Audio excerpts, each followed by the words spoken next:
Welcome to the On the Hunt podcast. I'm the number one Lions fan. You probably know Bobby Bless. I'm here today with my brothers, Reggie Funches, the numbers guru, our resident defensive coordinator, Nate Rucker, and the hostess with the most, as I say all the time, Elijah. But first, before we get to anything, I just wanted to make sure our rule around here is to ask everybody how are we doing and how we doing, guys. About as well as can be expected, my brother. That's good, big dog. And how about you, Nate? You good over there, brother? Hey, in the words of my good friend used to say, "Oakley dokley." Oh, okay. Well, I'm glad everybody doing good. How about you, E? How you doing, brother? You know, I'm doing good. I feel like though we should take just a few seconds and honor that person who is no longer with our team anymore, Mr. TJ Hockensen. I'll just pause here for everyone to pay their respects. And now that's over with. Okay, so yeah, no, I'm feeling good. I know Nate's feeling great. So is Reggie. So is Bobby. They're all laughing. I was playing Titanic earlier and crying my eyes out with my TJ Hockensen throw pillow. But it's going to be okay. It's going to be okay. But yeah, he's going to the Vikings. We'll have more on that later on the news update. And for everybody that was saying Elijah loves TJ Hockensen, I'll be honest with you. He was never my favorite player. I just knew how much Nate didn't like him. And Bobby didn't like him, and Reggie didn't like him. So I was hamming it up. Okay, it's called acting. But anyway, we do have some serious stuff to get to. He's gonna cry in the car. He's gonna cry in the car, man. I'm gonna cry in the car. Oh God. Go on. We're gonna go over some non-TJ Hockensen stuff today. And that has to do with our contest. As you know, we give away all sorts of merch on the hunt. And so we're giving away some more merchandise today. And Bobby Bless is going to show you what exactly that merchandise is. Bobby, go ahead. Look at that. Detroit Lions poster, brother. A Detroit Lions poster. And 24 by 36. It's cool as hell, man. I love this one. I'm going to say, don't be giving out women measurements. We don't want to get you beat up. But yeah, 24 by 36. No smoke allowed. No smoke section over here, brother. No smoke. Now, Bobby, on this poster, where did you happen to come by this? Well, I know somebody that knows somebody that knows somebody. Okay. All right. So really, I don't want to get this one away. I don't want to get this one away. I just want to share the wealth, but I don't want to give the plug away yet. Okay. No worries, my friend. Got you. So here is how you have the opportunity to win what Bobby Bless is showing you right now. The first thing that you got to do is like this YouTube video. I'm going to pin Bobby since he's still holding up the poster and I don't want him to do that all by himself. So you can see Bobby's hard work there. But again, you got to like this video. You got to comment on this video and remember to comment as many times as you can because every single comment gets you a spot on our wheel. It is actually a real wheel that we use to give away the prizes. It's not just us picking it out of a hat. We actually use a wheel. So if every single comment gets you one spot on that wheel, so make sure you leave a bunch of them. And we also want you to subscribe to our YouTube channel. So if you're following at home, like, comment, and subscribe on our YouTube channel. That is step one of the process. And that's pretty easy to do because that's all on YouTube. But then we're going to ask you to do something for us that we don't normally get a chance to talk about. And that is go and check out and follow us on Instagram. It is Elijah Winfrey Studios on Instagram. You're going to be seeing more on the hunt contest, I should say, on the hunt, not on the hunt. I don't know where that came from. But anyway, on the hunt podcast content on there soon. You're also going to see all the movies that I make and all that different good stuff. But again, we want you to like, comment, and subscribe on YouTube. Then go follow Elijah Winfrey Studios on Instagram. If you do that, you will be in the running to win that poster that Bobby Bless is showing you right now. Bobby, go ahead once again. Look at that. So it's like a 3D motion graphic, the way that Bobby's moving that poster. I appreciate it. But again, folks, that is what's up for grabs. So get to work. Leave them comments. That way you are not left out. Right now, what we're going to do is we're going to toss it over for our By the Numbers segment with Mr. Reggie Funches. And Reggie, it was another long week, my friends, and we are hoping that you can cheer us up. I got nothing for you, brother. Okay. Great podcast. No, I'm gonna start it off. I'm gonna start it off with the positive. And I'm gonna kick it to another young guy that we are continuously watching progress as the season goes on. Kirby Joseph, man, he did another excellent job, despite what was happening with his homies on the in the defensive back core. That's what I'm gonna just call it. He actually had the highest PFF grade of anybody on the defense. He had a forced fumble. He only gave up one catch for 7 yards in coverage, which is to be noted because if you've seen how much we was giving up, it wasn't Kirby's fault. But he had a PFF grade of 71.2 as far as in coverage. He also had the highest tackling grade of 83.6. Nice. And so really, to tell you the truth, what we want to see is this kid continue to progress because, like I said, this is another rebuild season. So what you gonna do? You better find something positive to look at. Exactly. Right. And right now, the other guy that we're looking at is Okudah. He also had an excellent game, despite what was happening beside him. He only gave up one catch for 18 yards. So, we want to look at this perspective. Yeah, that's kind of hard to believe, but I don't know. I'm just saying. The numbers don't lie. The numbers don't lie. It's true. Numbers don't lie. And he had 5 tackles on the day. He had a tackling grade of 78.8. So once again, the linebacker Okudah. Another guy that's continued to look pretty okay, getting better, Zazzaloni. He actually had 5 tackles on the day, but he had 4 stops on those 5 tackles. So he was doing his job for the most part. Okay. And he only gave up 29 yards in coverage on 2 catches. But now we got to get to the bad part. Yikes. I thought that was the bad part. Yeah, you're gonna hear this name a couple of times today. His name was Oruwariye. I don't know why this kid just keeps getting abused. At this point, I feel like he's an SBU he's an extra on special victims unit because it's ridiculous. Special victims. I think we're gonna come up with I think we got us a new segment, y'all. Special victims unit. Oruwariye gave up 7 catches on 7 targets for 123 yards and a touchdown. His passer rating against him was 158.3. I do believe that's a perfect passer rating, if I'm not. Actually, I think that the highest you can get is 153.8. So that point in there somewhere. I didn't even know you could go above it. This is ridiculous. Yeah. 153.8 is the highest you can go. And guess what? There was multiple victims this week. He wasn't the only special victim. We got Juju Hughes and AJ Parker. I'm not even gonna give it to you separately. I'm gonna give it to you together because we got to get past this point. They gave up a combined 9 catches on 12 targets for 153 yards and 2 touchdowns.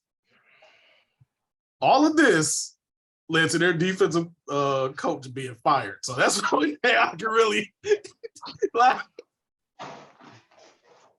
So really, we had 4 victims this week. I sure wasn't ready, dog. You wasn't supposed to do that right there. We got 4 victims this week, so we just gonna move past it, man. Because I don't want to get caught I don't want to catch a case. This is ridiculous. So Jared Goff, he had the highest grade on the offense of 85.0. He threw for 321 yards and a touchdown. He also completed 27 out of 37 of his attempts. So he had a completion percentage of 73. Okay. So we just gonna move past. Okay, Goff. I mean, for the most part, you did your job except for in the second half. We're not gonna elaborate on that. And then Jamal Williams continues to lead the backfield with Swift not quite being so normal. So he had 10 carries for 53 yards and 2 touchdowns. He also had 3 catches on 3 targets for 23 yards.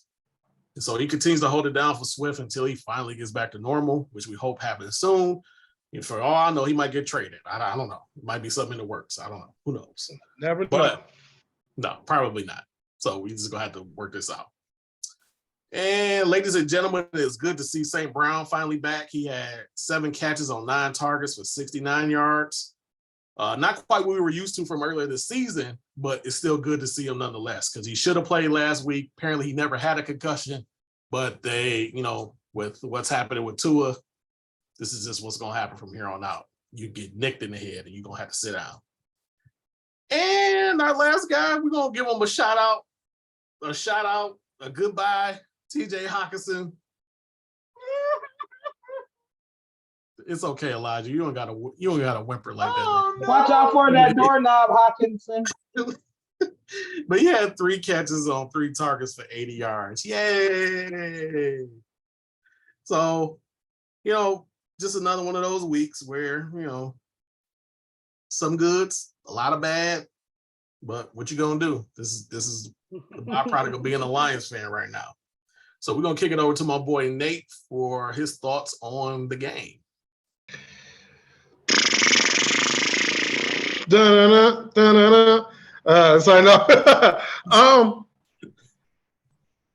If we remember our last episode 11, I talked about the fact of the Dolphins having 3 of the fastest guys in the league as far as track speed. They had 3 guys running 100 meters, which is actually ironic because I think somebody was watching our podcast and actually stole my segment and put it on Fox. But again, hey, I appreciate the love. When you good, they gonna do that. Hey, listen, I appreciate the love, but I mean, it definitely showed, man. It definitely showed. But again, we are lacking in places. We still have a lot of holes to fill. We just got to let Brian Holmes continue to do what he does best or do what he sees best. Like I said, we knew this was a rebuild. Some people, as Elijah pointed out, they fell in love with the hard knocks. But, the people who actually were realists and were truly objective, we didn't get blindsided by that. We knew this team was still going to have holes and things that needed to be addressed. So all that I can say, man, is at least the offense looked like it was, back on its wheel again. And when we just going to continue to keep pushing forward, because otherwise, man, we can't be like everybody else and look for the negative of everything. And, oh, my God, the season's a wash. Oh, my God, same old Lions. Oh, my God, we need a new owner. Blah, blah, blah, blah, blah. We can't continue to do that. So, like I say, man, it could have been worse. But we just continue to look for the growth that everybody's got going on. And so I'm going to roll with it, man. Like I said, I'm mad that we did not get the victory formation. But there's still positives, man, with the people that Holmes has drafted. Rodrigo got his first sack, got his first fumble recovery. Kirby Joseph out there showing that, hey, he's a nice part of this defense. Second week with a forced fumble, turning another dude upside down. So, man, I'm good. Like I say, we didn't get the win, but I understand where this team is. So I'm not gonna harp on the bad, man. I can't do it. Yeah, I see, Nate. What I think, man, I'm not gonna really reflect on the actual gameplay. I'm gonna reflect on the mood of Ford Field. When we were, I'm at the game. When we were up 14-0, man, that place was rocking and loud. You can tell, man, this is the place to be. When this, like, you can see when this team is winning and we are on, when we handling our business and whatnot, the fans love it. This place, man, it's like everything you see on TV, but the starting up high and then letting them come back to win, that's also depressing too. So as far as my expressions of the game, I'm gonna say it was the best of times and it was the worst of times. Ooh, don't do him like that. Yeah, it was, big dog. I swear it was. What was your thoughts on the game, Reggie? Because I know the numbers, man. I know you got some good thoughts. Just not like the numbers but some good thoughts though. What you got? To tell you the truth, it was one of them things where what we talked about last week that could be a factored in for a half. Okay. Yeah. And then it just went away. I don't know whether this is a byproduct of halftime adjustments, whether you have all this momentum and you go into the locker room, you just lose it and you come back out, and you just got no energy because you had a break. That's what I'm thinking. But to score like you were scoring in the first half and then to not be able to score in the second, I don't understand why. And then to be able to move the ball later on when you're in desperation mode, and then to fail again, it was just it's depressing, man. Like that's the only way I can really put it. Like you step away from the ledge, Reg. Step away from the ledge. ledge. The best of times, worst of times, man. That's exactly. I feel the same way, man. What happened to our corners? I expected, except for Okudah. I did not expect Okudah to have the game that he had. He had a great game. He's getting better. He's getting better by far. No denying. But I did expect Tyreek Hill to go off like that. I did expect Waddle to go off like that. That was expected, but I expected our D-line to get more pressure on Tua, and it looked like they all-line wasn't having it. Tyreek Hill was catching passes like punts. I could see why the defensive coordinator out of a job. I mean, the secondary coach out of a job. He was catching them. They was catching them like punts. And then, yeah, dude, it was bad, man. It's just a culmination of different things. But like you said, if you look at the positives, you do see growth in a lot of these young kids. You're starting to see guys step up into positions that they probably thought they wouldn't be in coming into this year, like Kirby Joseph. You probably didn't expect to see him, but now we're seeing him. You've seen this kid got talent. You're starting to see Okudah show up more than getting showed out on. So you just got to take it with the positives, and hopefully we can expound upon that later when we talk about prospects that we want to see on this team that can make it better. So we're going to kick it over to my boy Elijah. I think you had some thoughts on a couple of players. I think it was Goff and Swift.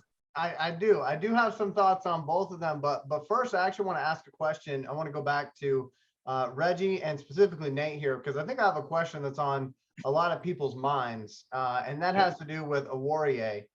And here's my question, okay? Because I think it's easy for us to pile drive on a player when they're having a bad year, right? It's easy for us to do that. Mm-hmm. But what's more frustrating is the fact that this man, I shouldn't say kid, that sounds disrespectful. This man has shown he can play the game of football for the other years he was a Lion. I mean, last year he had 6 interceptions on the season, which was near the top of the NFL. And so I guess here's my question, because I want to get to the point here because we got a lot of stuff to cover. Is interceptions by a cornerback a misleading stat for how well they actually play the defense they're asked to play? Good question. You ready? You want me to take it, or you gonna go first? It don't matter. I'll let you go first. Okay. Well, this is the thing about it. Scheme comes into play. Number one, you have to look at what your cornerback does well. Is he a better zone guy? Does he need to see the ball, coming? Do you have him in press? Is he up close to the guy? Does he have the ability to find the ball while he's running? There's certain types of recognition that the corner needs. Like for instance, Cornerback from Dallas. I know you're talking about. It's Diggs, whatever his name is. I can't think about it right now. I know you're talking about. The red stripe done kicked in. But Diggs reminds me, I call him the 30 for 30. The same thing with Jameis Winston. Like, dude, yes, Tavon, that's his name. Tavon Diggs, yes, he had the most interceptions in the league last year, correct? He did. But he also gave up the most yardage of any quarterback in the league last year of any corner. I'm sorry. So he's, you know, it can be misleading because it's a boom or bust. And it's like, hey, if I don't get the interception, I'm giving up a big play anyway. So it definitely can be misleading. And that's one of the things about gambling when you're talking about from a defensive standpoint. Like where Jameis Winston, yeah, you went out, you threw 30 touchdowns, but you threw 30 picks. Mm-hmm. I was like, dude, I've never seen a quarterback do a 30 for 30. I'm telling you, I was completely blown. But even for, like I say, for Trayvon Diggs to have 11 interceptions, and for a cornerback to give up almost 1,000 yards receiving by himself, that is a feat alone. Mm-hmm. You know, normally a guy like that, dude, you're off the roster. You're not even on the praying squad, on the practice squad. You somewhere working security at Walmart or in the XFL. Right. Well, and you know, sorry, Nate, go ahead. Go ahead. I said, but I mean, what can you do? I mean, I guess the reason why I'm asking it is because, and you guys know this better than I do, because I'm sure you guys see the same comments that I do. Every single year when the draft comes around, you look at all these cornerbacks that are out there, and every single one of them is judged by how many interceptions did they get in college. And so that's kind of why I'm asking the question, because if you were looking at that, you would look at Amani and you would say Amani is a great player. He had 6 interceptions last year, which would then also make you more befuddled as to why he is having such a bad year this year, because they didn't change the defensive scheme, in my opinion, or at least to my knowledge anyway, from one year to the other. The only difference is Okudah is actually there this year where he wasn't last year. I'm not sure. Like I say, that's something we have to, or is he Reg? So I'm looking at the numbers right now. So last year, my bad. Trayvon Diggs had 11 picks, right? Mm-hmm. He also gave up 1,000 yards, right? To Nate's point. But Oruwariye was 3rd in the league in picks. He had 6. Mm-hmm. He gave up half as many yards because he only gave up 500 yards. But but isn't Okudah the better target to throw at though than him? But remember, Okudah was hurt last year. Yeah, he sure was. That's right. So when you looking at this, mind you, the NFL passer rating against him was 60.2, which isn't great, but it's not bad. It's not bad. Mm-hmm. Because if you look at Trayvon Diggs, it was 70.1. Oh yeah. So that's what he did last year. Now this year, it's a different story. It's a much different story. So why do you guys think that is? Because again, I know I definitely want to get to DeAndre Swift. I want to get to Jared Goff, but I just feel like I can't be the only Lions fan who's questioning why did our secondary get worse when we got Jeff Okudah back? And I'm not blaming him. I'm just saying that it's almost like they're saying, well, Okudah's going to take care of it, therefore I don't have to play as hard. And I know that's not what's going on, but it's weird. I think it's Tracy Walker's absent is a real big effect because he was literally the veteran head in that group back there. Now they got a bunch of guys back there winging it. And if you just to be real brief, I didn't want to jump in there. If you noticed last night when Aubrey got fired, Grover Clem put a tweet out, should I get a Lions in my resume? That's the kind of guy I would love to have that job, to help them, a guy that's been nothing against the last guy. But I think that because Tracy Walker is from them kind of guys, with Diggs and with Grover and all them. Yeah. I think that he's a big piece. He's that general that's on the field with the men. That could be it. That could definitely be a true valid point because he's your security blanket on the back end. So when you have young guys and you need that steady force to help get your mind right, who do you go to? Deshaun Elliott wasn't out. You started a special teams guy in Juju Hughes. you started a special teams guy in Juju Hughes, and you started a rookie. So, that definitely could have played a true, a impact. And that secondary has not been right. Actually, like I say, Tracy Walker went out. It's been helter skelter back there. So that could be that comfort blanket, that deep end enforcer is not there. So that also could be a point that guys are taking more deep shots because that guy's not back there as your knockout. And he's not able to put them in the right spots. Like, hey man, you need to get over this much, or you need to come back this way. And the same thing how Glover Quinn did with Darius Slay, because once he had that good, better like Glover Quinn behind him, Darius Slay was able to become more of a player, even down to distinguishing zones as man, making zones look like man, and vice versa. So all that kind of stuff, because we don't got no vets back there. Them the youngest guys in the league. Them the youngest guys in the league back there. And it's crazy. I'm done with it though. So I'm looking at. I'm still looking at these numbers, man. I'm sorry, big dog. I didn't mean to cut you off. No, you good. No, you good. Okay. He's actually regressed. Yeah, that's what I'm saying. It's like I'm talking about even last year, where he had what we would call a good year because of how many picks he had, but he really wasn't all that good. Like I'm looking at, like he had a coverage grade of 60.3. It's really not that great. The year before that, where he played more snaps, it was 51.2. But one thing I'm starting to notice, he has an issue tackling. Mm-hmm. He had a miss percentage of 22.1 3 years ago. Damn. He got better last year. It went to 16.9, but now it's back up to 19.4. So you're missing 1 out of every 5 tackles, essentially.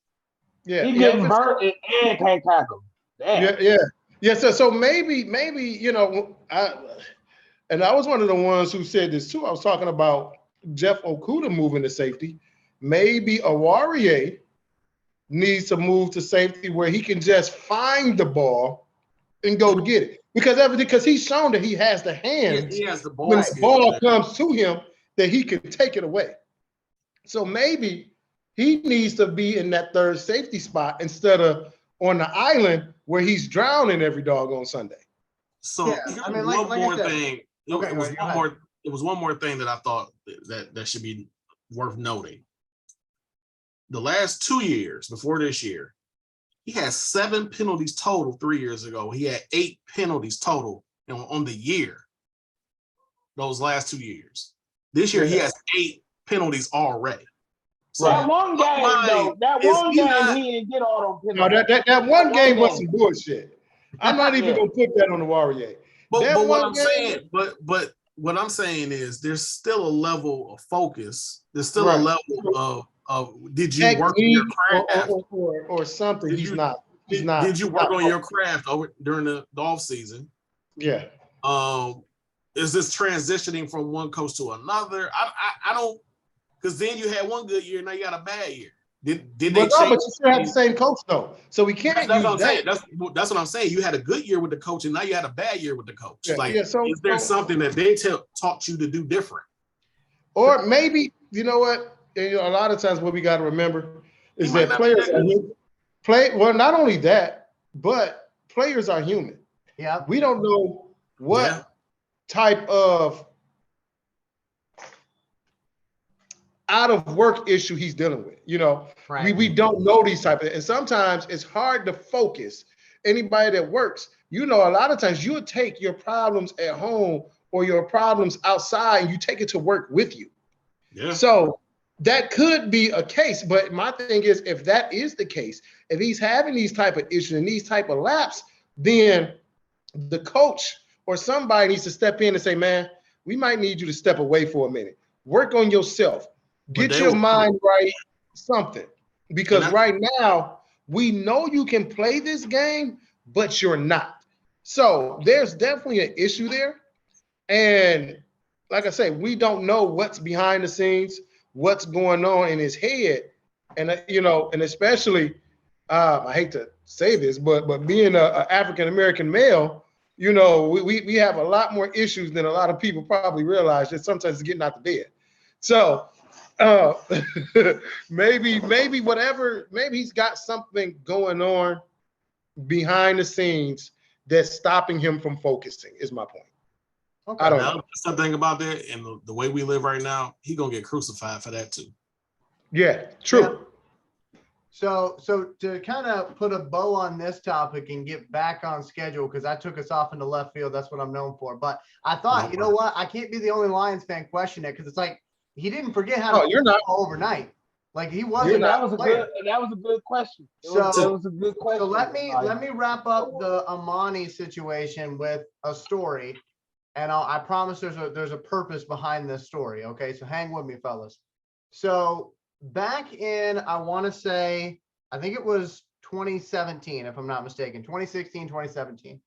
I was a young intern at my radio station, and I was having a conversation with our program director. Now, if you're not familiar with radio, program director is the one that decides what goes on the air and what doesn't. Well, our program director was also our morning show host for one of our bigger radio stations. And him and I were having a conversation, and I was at a point in my career where I'm like, okay, I either have to get on the airwaves with my own show, or I have to figure out something else because I have to support my family. So I'm talking to him, and I'm like, you know what? I might try to go find a job at like a country radio station because I think I might be good there. And all of a sudden, he got mad at me. And he said, Elijah, you will relate no matter where you go because you are a real person and you're the same person on the air as you are off the air. So I don't ever want to hear you pigeonhole yourself to a specific genre ever again. So I go into the next room going, what just happened? Because he's not somebody that would normally flip out on me like that. And then he brings me back into his office about 10 minutes later and says, Elijah, I just put my 2 weeks notice in. You're up. And I ended up having to take the show over from him. And because I knew I was taking the show over from him, and my first couple of shows, I was a nervous wreck. I had all that pressure on me because I'm like, okay, now everything that I trained for is on the line. Like, this is my gig to lose. And I felt a lot of pressure in that situation. I was stuttering on the air. I was forgetting buttons that I knew how to press. And so my point with this story is that Amani is in his 4th year in this league. Most rookie contracts are only 4 years long. So it could very well be a situation where he knows that he is on a team that is rebuilding, and he is trying to claim his stake and say, I am that guy. And therefore, he is playing tight, or he's playing tense. And that could be what's happening. It could be something completely different as well. Or maybe he was overconfident because of the season he had last year. Like, oh, it was so easy, you know, so watch me go out there this year. I don't have to put as much effort in. I doubt that's the situation. I think he's just tense. Because this is his moment to prove it. That's this is his moment to prove it. And so that's why I shared that story, because for me, obviously, I was able to overcome that, and I'll be celebrating 6 years at the radio station here next week. But for somebody like Amani, who's on national television, he's got all that, you know, all these people, all these fans who are looking up to him. I mean, I thought we were going to have a shutdown secondary between him and Okudah. I did too. Jerry Jacobs and AJ Parker, and yeah. And that's one of those things. Like I said, I wanted to bring it up for 2 reasons. 1, to address Amani. 2, to hopefully change the mindset of some of the people in our fan base. When you're looking at cornerbacks coming out of college, quit bringing up how many interceptions they get, because it's very clear that can be a misleading stat. Look at what Reggie was talking about, the missed tackles, all that other stuff. You know, all these numbers that Reggie pulls up for professional players, they have them on college players too. So I would highly recommend, when you're forming your opinion on who, and I'm not talking to the guys on the screen, I'm talking to you watching at home. I would highly recommend, look at the numbers, do the research. Don't just say, well, this guy got 8 interceptions in college, therefore he's going to catch every single interception in the NFL, because it don't work like that 9 times out of 10. No, it's so much more. So with that being said, let me get us back on track now that I've taken us way, way, way off track. Want to remind you, by the way, we are giving away some Lions merchandise today. It is a Lions poster. So let me take a second to do that here. Remember to like our video, comment on the video as many times as you can, subscribe to our YouTube channel, and don't forget to follow us on Instagram at Elijah Winfrey Studios on Instagram. You do all those things, you will get on the wheel, and hopefully you'll be walking away with that poster that Bobby Bless is showing you right there. Okay, let me get back to what I was going to talk about originally. So yesterday I was at the radio station. I was thinking about what I was going to talk about with the fellas. And one of the things that I was going to do is I was going to talk about what I would do if I was the Lions GM. And specifically, how would I feel right now if I was the Lions GM with us sitting at 1-6 on the season? And I thought about it and I'm like, yeah, I'm pretty sure Brad Holmes is upset. I'm pretty sure he's disappointed with how things are going. But I'm also pretty sure that he's at least thankful for the fact that he's getting some of his questions answered about who are the guys he can build this thing around and who just had one good season. So I was looking at it, and the first player I'm going to start off with is DeAndre Swift. And I take no joy in telling you the following stat, but I got to do it, okay? DeAndre Swift has played 30 games out of the 49 that he could have played. That's 61% of his games. Now, that is because of a lot of injuries, but as Nate would say, the greatest ability is your availability. Yep. And he has not been available for us.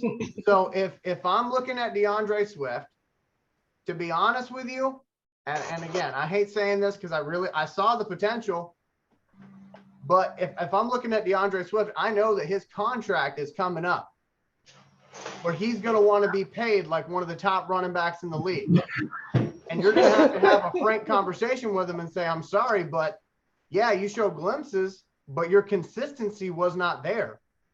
And so if it was me, I would be looking for a running back in this year's draft. There's plenty to choose from, but I would be looking for somebody else to move off of DeAndre Swift due to the fact that he cannot stay healthy. I want to go around the room here and just see what the guys think of what I just said. We'll start with Nate. Nate, what do you think? I agree with you. Listen, we took you out of Georgia due to the fact of the history of Georgia running backs. I'm pretty sure everybody knows from, even though despite the injuries, Todd Gurley, Nick Chubb, so on and so forth, C.J. Anderson, Georgia running backs historically have been good, not even going back to, before then. But again, if you cannot be healthy, dude, I can't use you. And you put me right back in the same position. And now I'm being looked at of how I'm doing my job. Because again, if you don't produce, hey, I lose my job. So, hey, if it ain't for me, hey, better you than me. Bobby, what you got? Man, to be honest with you, I think the fact that we were so starving for a halfway decent running back fed into Swift popularity. Because if you know, Swift was the running back that consistently got 100 yards. Before him, we didn't have that guy. But the injuries at his best. I feel that he's worth keeping, but at his worst, is like Elijah said, he's on that damn sideline not playing. And so I've seen more of his worst. So I think it is time for him to go. I like the kid. I think he's a good kid, man. He seemed like he got a good head on his shoulders. It's just them injuries in Detroit. This is what they say in the NFL, not for long, right? NFL, not for long. Yeah. Yeah, man. And most running backs only last what 4 years tops. And his years he been here, he been hurt every year, man. In the NFL's eyes, he's damaged goods. We probably should have got rid of him last year, but how that go. What you think, Big Dog? What you think, Reggie? So I'm gonna look at it from a bit of a different perspective. Okay. I will look at Swift as the complement to another running back and not the running back. If you use him as a complement to another running back, like right now, use Jamal between the tackles. Let him continue to do that because he does a good job at it. And then use Swift as the change of pace out in the flat. That make us predictable though. But don't that put us right back in the same mode? Well, no. The reason I'm saying is because you can look for your replacement of Jamal Williams in this draft or in the next draft. So now I'm getting a better version of Jamal, somebody that is a bell cow, if I want to look at him like that. And then I have Swift, who is a guy I can put him out to the slot. I can have him coming out the backfield, and now he's not taking as many hits. How much money you paying Swift though? I'm not paying him a lot though. And See, that's that's the thing is like I agree with Reggie. I agree with Reggie that like that would be a good option. The problem is, and Reggie just kind of said what he would do there, and I fully agree. DeAndre ain't gonna take that type of money because he wants to be the number one back. That's what he wants to be. And obviously, we all come to a point in our life where what we want to be and what we are might be two totally different things. And I hate saying that, because I'm a dreamer. But for DeAndre, he can't stay healthy. Now, if he's going into another team, and this is where I kind of thought DeAndre might have got traded today, and he didn't. He wasn't the one that got traded. But I thought they might have moved off of him because they can get some picks for him. Because if he's going somewhere to be that complimentary back, like if he went to Cleveland, for example, because Cleveland's got Kareem Hunt issues where they want to get rid of Kareem Hunt. If they they probably he'd be happy. Rob would be happy as hell. Right. But I'm just saying even him though. But I'm just saying that Cleveland probably would have given up some picks to get DeAndre. Or Buffalo. Or Buffalo, But again, for me, a big part of this thought process, and because I have to be honest with everybody, a big part of this thought process is what year of his contract he's in. If he was in year 2, I'd say let him ride it out. But he's in year 3 of his contract, which means next year he's going to be standing around after every practice going, we're going to talk about my contract extension. No, you're not. And exactly, no, we're not. Like Bobby. You're not giving us much to talk about. No, you're not. Right. And so that's what I'm saying is that I had high hopes for DeAndre. And remember, DeAndre was a complimentary back at Georgia until his last year there. He was not the guy. He was a part of that. Nick Chubb, Sony Michel, Todd Gurley a little bit. And then I do remember that. His last year at Georgia, he became Todd Gurley was gone and Chubb was gone. So Georgia has always ran the two backs. They've always run a two back set. So his freshman year, they had Chubb and Sony. Yep. And Chubb would have been left, but Chubb had an ACL injury. Yep. It was his knee. I'm sorry. He blew his knee. So that's what forced Chubb to stay. So then you go from there. Then you go to, now you have DeAndre Swift, Sony Michel, and then you had Cook. Yep. So, so then when Sony left, DeAndre came that main guy, but Georgia has always been a school that utilizes two backs, sometimes maybe even 3. So this was one of the reasons why, I hate to say it, but I personally will have went Jonathan Taylor. This isn't even hindsight. Rob knows, this is because he was a proven back. He was the bell cow. He showed, hey, I don't get hurt. I'm still effective. I don't take hard hits, and I am a 3-down back. So that's where, when Reggie was talking about having Jamal as the primary and then probably doing Swift as a compliment going on, it puts us right back to where we were with Zach Zenner, Theo Riddick, and whoever the hell, Amir Abdullah and all those guys. Because Jamal cannot catch out the backfield. I was surprised he had 2 catches this past game. Oh, he was catching them last week though. Yeah, So- he cannot. Jamal is not a good receiver out of the backfield. He lacks vision. He lacks burst. So, yeah, he may have a good run here or there. He can run hard, but when you watch him, the defense knows when he's in the game what to do. Right. And it could be formation. It could be formation. Because majority of the time they're running Jamal out of 2 tight ends. Yep. 2 tight ends, 3 tight ends sometimes. So maybe that's a giveaway. But Jamal has his ass can't catch. he has. Jamal was never the guy even in Green Bay when he was there before Aaron Jones. Yep. But Reggie did have something, I believe. So I want to go ahead, Reg. My bad. And then I want to get to Jared Goff. I was just looking at the numbers again. 3 years ago, or not 3 years ago, but when 3 years in DeAndre Swift's college career, that's when he played with Sony Michel and Chubb. Yeah. He was the 3rd running back. Sony Michel had 1,200 yards, Chubb had 1,300 yards, and Swift had 618. Yep. Right. So then the next year, he was the number 1 guy. Yep. But there was another guy with him. It was Elijah Holyfield. Mm-hmm. Yeah, exactly. It was Elijah Holyfield and one more guy. It was a rookie. He's a freshman. My bad. Harrion. And I think he ended up transferring, but it was another. But essentially, when I'm looking at this, it was almost split down the middle.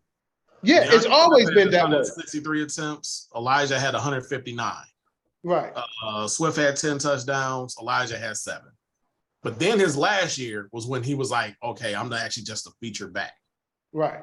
See, but that's I'm talking about as far as for us though. Yeah. Like I understand. Yeah, but that's what I'm saying. With him, yes. I would think that if you had 2 years where you were being supported by another running back, and you did well, so it can be done. But you got to have the mentality of, look, man, I'm not able to stay healthy because I'm taking on too much. So if I want to get paid and stay in the league, I'm gonna have to change my thought process. Yep. If that's what they want to do with me, if they want to put me in the backfield with another guy, and then we just and we be successful, and I keep getting paid, and I can have a long, successful career. Because running backs last 4 years. Yeah, and that's the average. He already used up. That's usually the average. So if he wants to go beyond that, he gonna have to change his mindset. And again, I take no pleasure in having us talk about this or having everybody, unfortunately say, the cold hard truth about what's going on. But again, if he was in his 2nd year and he was dealing with injuries, then I would say, let him ride it out. He's got time, but this is his 3rd year. Next year is when he's going to want to get the bag of money. And he doesn't, I hate to say it, but he doesn't deserve it right now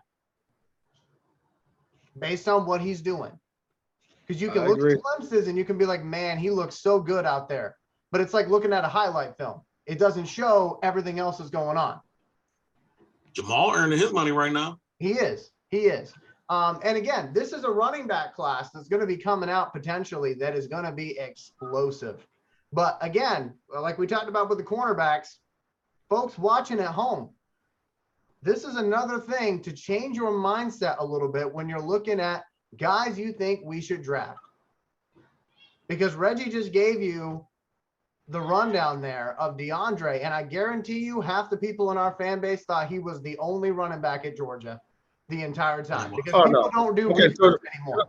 They don't do research anymore. Georgia and Michigan is my 2 schools. I was like, we're trying to change one of those, but anyway. So let me get to Jared Goff. Let me go over there for a second. So I was thinking about Jared Goff, and I was thinking about the fact that after this year, we have to either pay him or let him walk.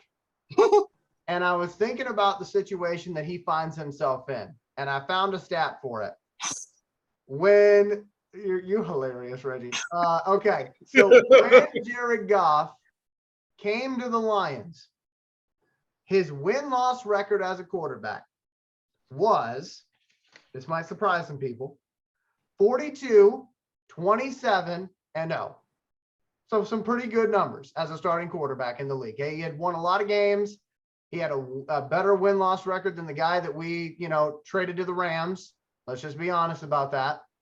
So he was coming in being kind of heralded as the game manager who knew how to win games. He wasn't going to turn the ball over a lot. He was going to win you games. Not flashy, but he'd get it done. Since he has been with the Lions, he has a 4-16-1 record as a starting quarterback for the Detroit Lions. So here's the deal, kind of like the emoji that Reggie is showing you right there. Jared Goff's record right now, his overall record as a starting quarterback in this league, 46, 43, and 1. Now, if you would have told me roughly 3 years ago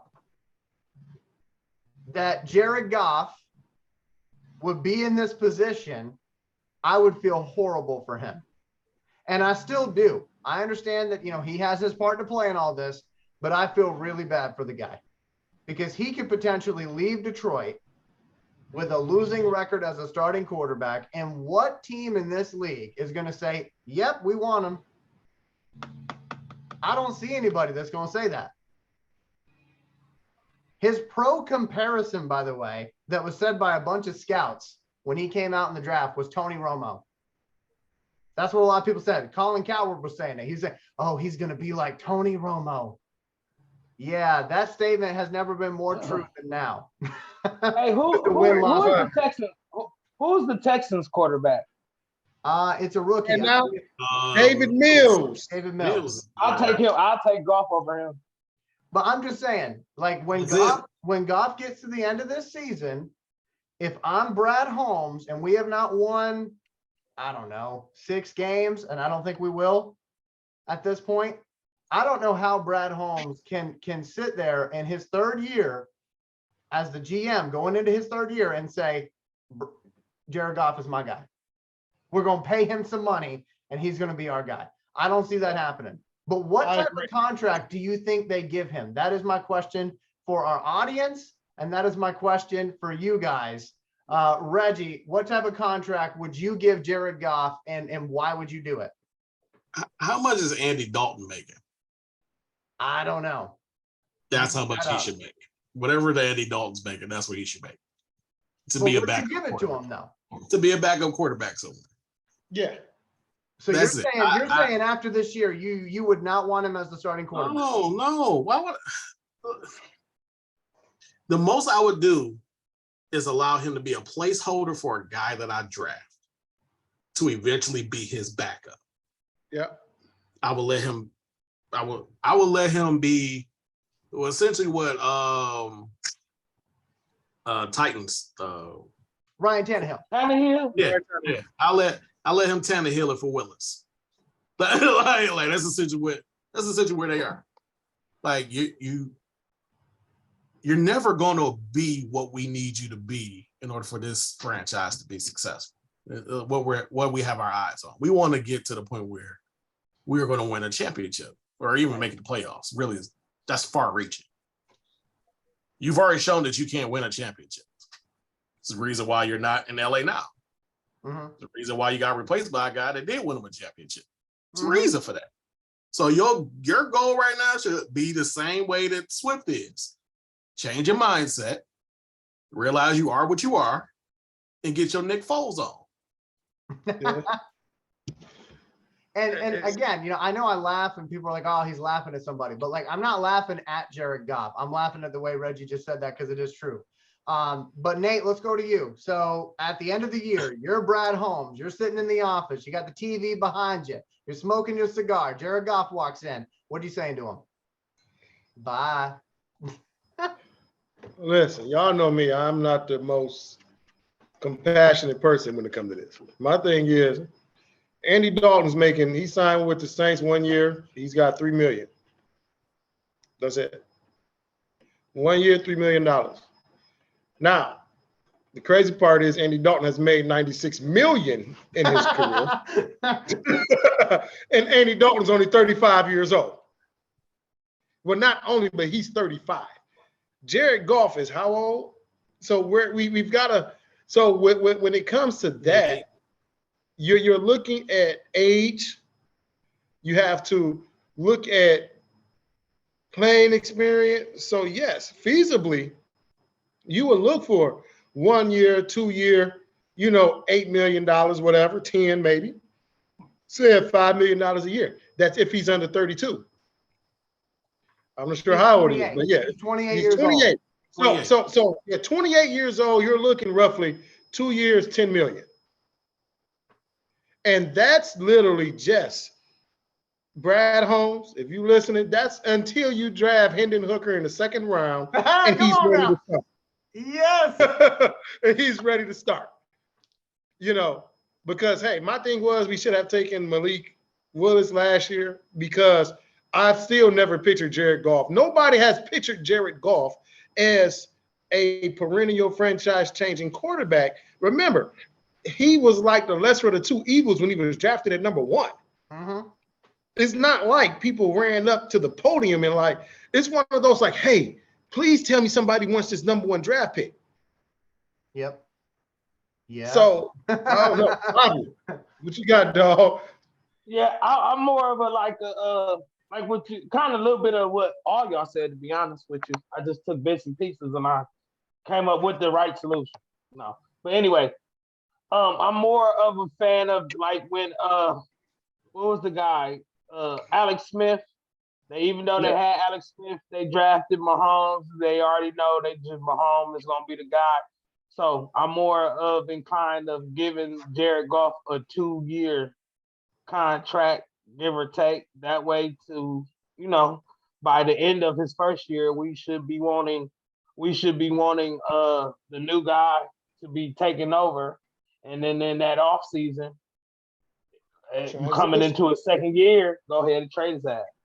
But I'm not a fan of just letting him go and then tell me this new guy that we're going to get is just going to automatically be ready day one. No. You know what I mean? But I don't want to pay him. But I think his services is worth to be between 12 million to 15 million a year out of the 2 years. You know what? That's a better question. How much did Nick Foles make? Because I think Nick Foles made about 10 million. Yeah. I'm going to try to find that while I queue up my last part here of this kind of topic that we're doing right now. So last question, as far as this GM simulation, we'll call it. We'll start off with Nate because he is somebody who has played secondary before, and I think he knows where I'm going with this. Jeff Okudah. He's in his 3rd year. Are you paying Okudah to stick around based on 1 year of actually staying healthy? The question is, does Jeff Okudah want to stay? I don't think so. But this is your time to say. Because if people know, the fans here are hard. Anyway. We are hard. We are no nonsense. We want to win. Jeff Okudah, yes, right now, Jeff Okudah has played better than he's ever played. Does that garner a contract extension? I still would say yes, but you're going to put, you have to look at what market he's going to draw. Is the thing. What is the cornerback market? Because for a guy right now, if Jeff Okudah continues to play the way he's doing, off 1 year, you would play him tier 1, borderline, tier 2, borderline tier 1 money. Especially, like I say, if he keeps this up. So you have to look at, is this a fluke? Is this who he's going to be? What has he changed? Do you have the confidence of saying, hey, Jeff Okudah will continually be my number 1 no matter what? Because that's what you're going to have to pay. Has he earned it this year so far? Yes, without question. Without question. If you ended it right now in 7 games, hell, in 7 games, Jeff Okudah would be the best corner in all of the NFL, which is kind of scary. But again, this is why the season now is what? 17 games, not 7. Mm-hmm. So, yeah, I mean, I would definitely do it. Bobby? Yeah, I'm good on Okudah. I like the jump he made. I think that injury made him reflect on how much he loved football because you know that ends some careers. Hey, That man, make that's you a fall bad in love. dude. Yeah, that I think he sat back and looked at how you know that this game not given to you. I think he done. I think he has. I think he's headed in the right direction. And if I'm gonna bet on anybody, I would bet on the guy that was the number 2 pick overall. If I'm not mistaken, right? Wasn't he number Number 2? Did we 3. have number 3?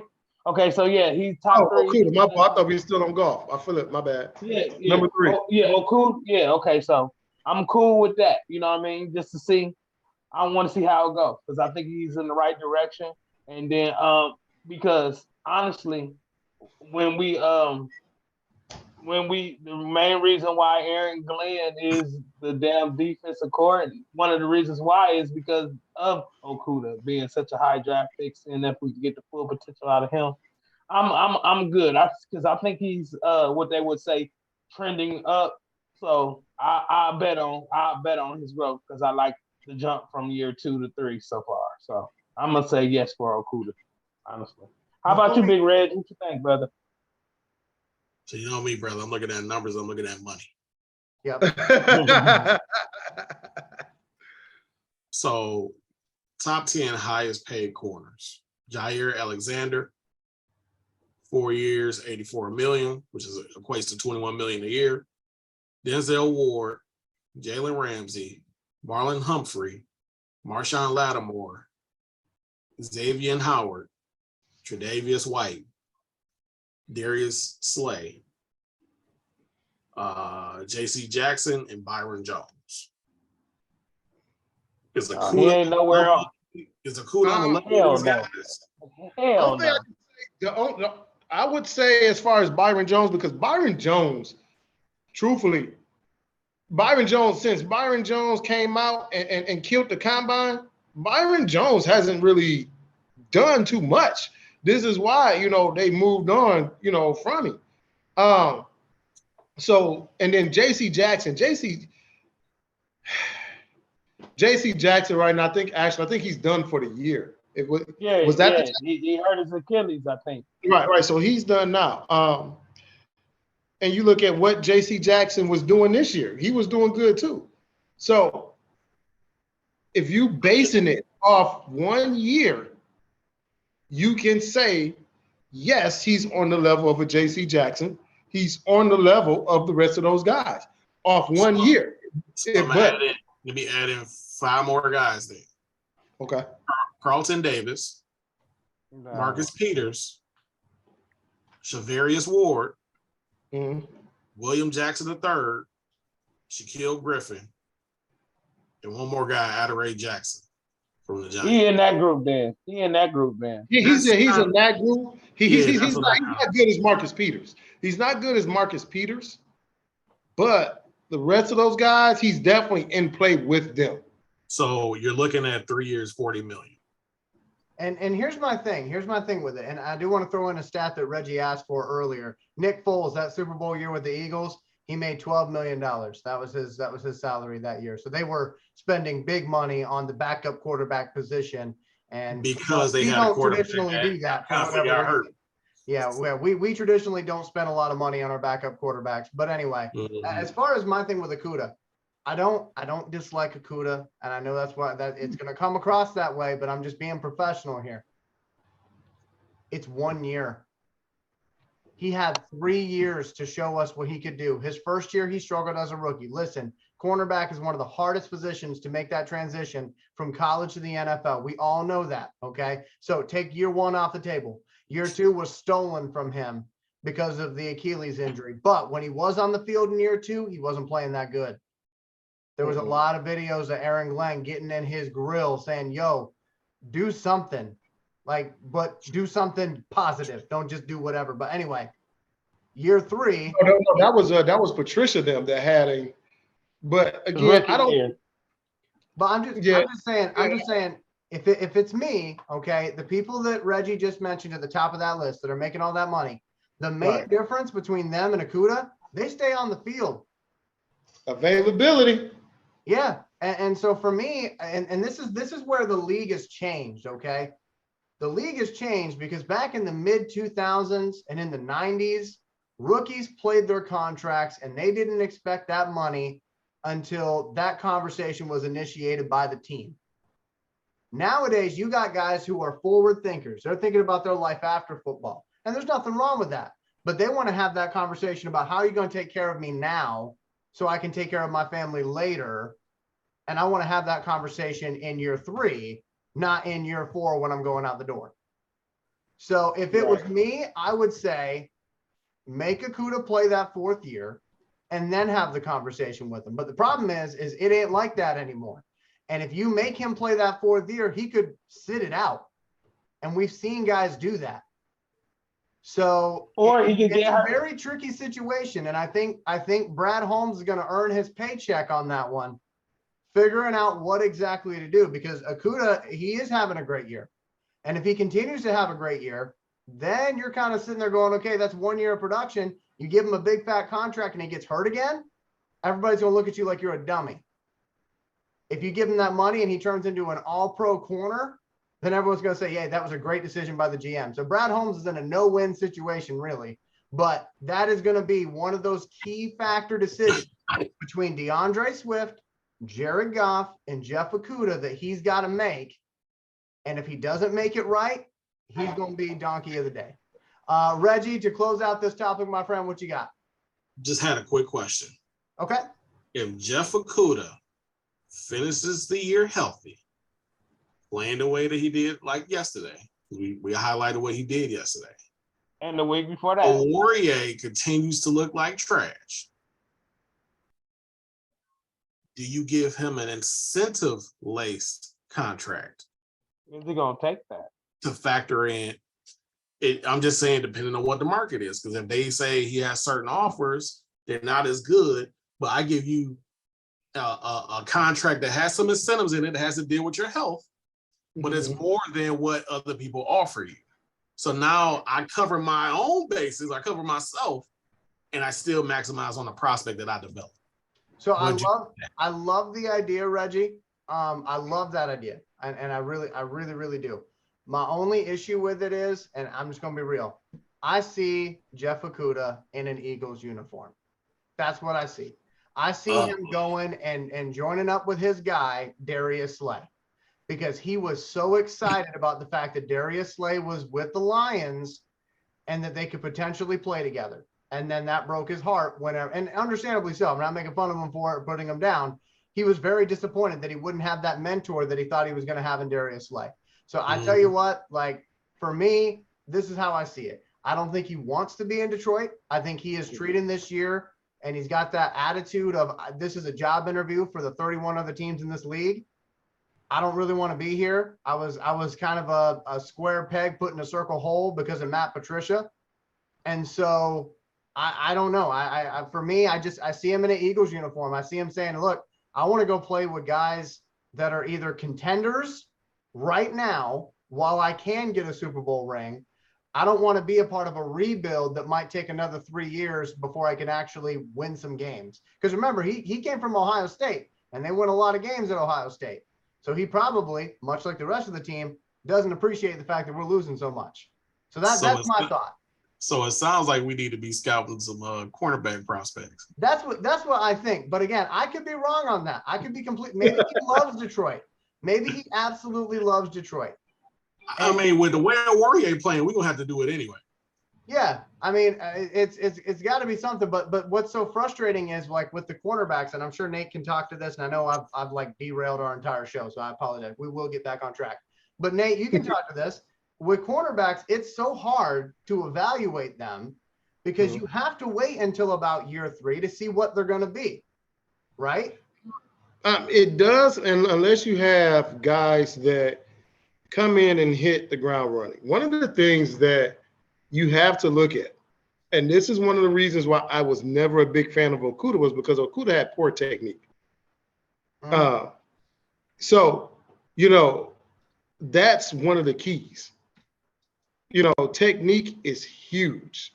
And especially for a cornerback, you know, that's when you tire, and that's the one thing that never fails you is your technique. You know, one of my friends, you know, a friend of mine, a couple of guys, a guy named DeJuan Bracey, was a Eastern Michigan cornerback. Now he's cornerback for the Cubs. Great, and this is where he teaches these guys ahead of time about technique. One of my other guys, me and him went to school together. He's a defensive coordinator now at Southfield A&T. But when you think about the guys the corners that he has had under his belt at such an early age that are in the NFL because of teaching fundamentals, from Jordan Lewis, Desmond King, Delano Hill, a la right now, one of the hottest corners in the league in Sauce Gardner, all were under Chris Moore. And so shout out to my guy. That's a free sponsorship. We're going to get to that next. But what I'm saying is that's, you know, when you come out, it's like you say, it's not about so much the interceptions. It's not, yeah, you love to see it, but it's about your technique. It's about your hand usage. Are you able to cover guys without grabbing? Are you able to cover guys, you know, without getting, these heartbreaking penalties?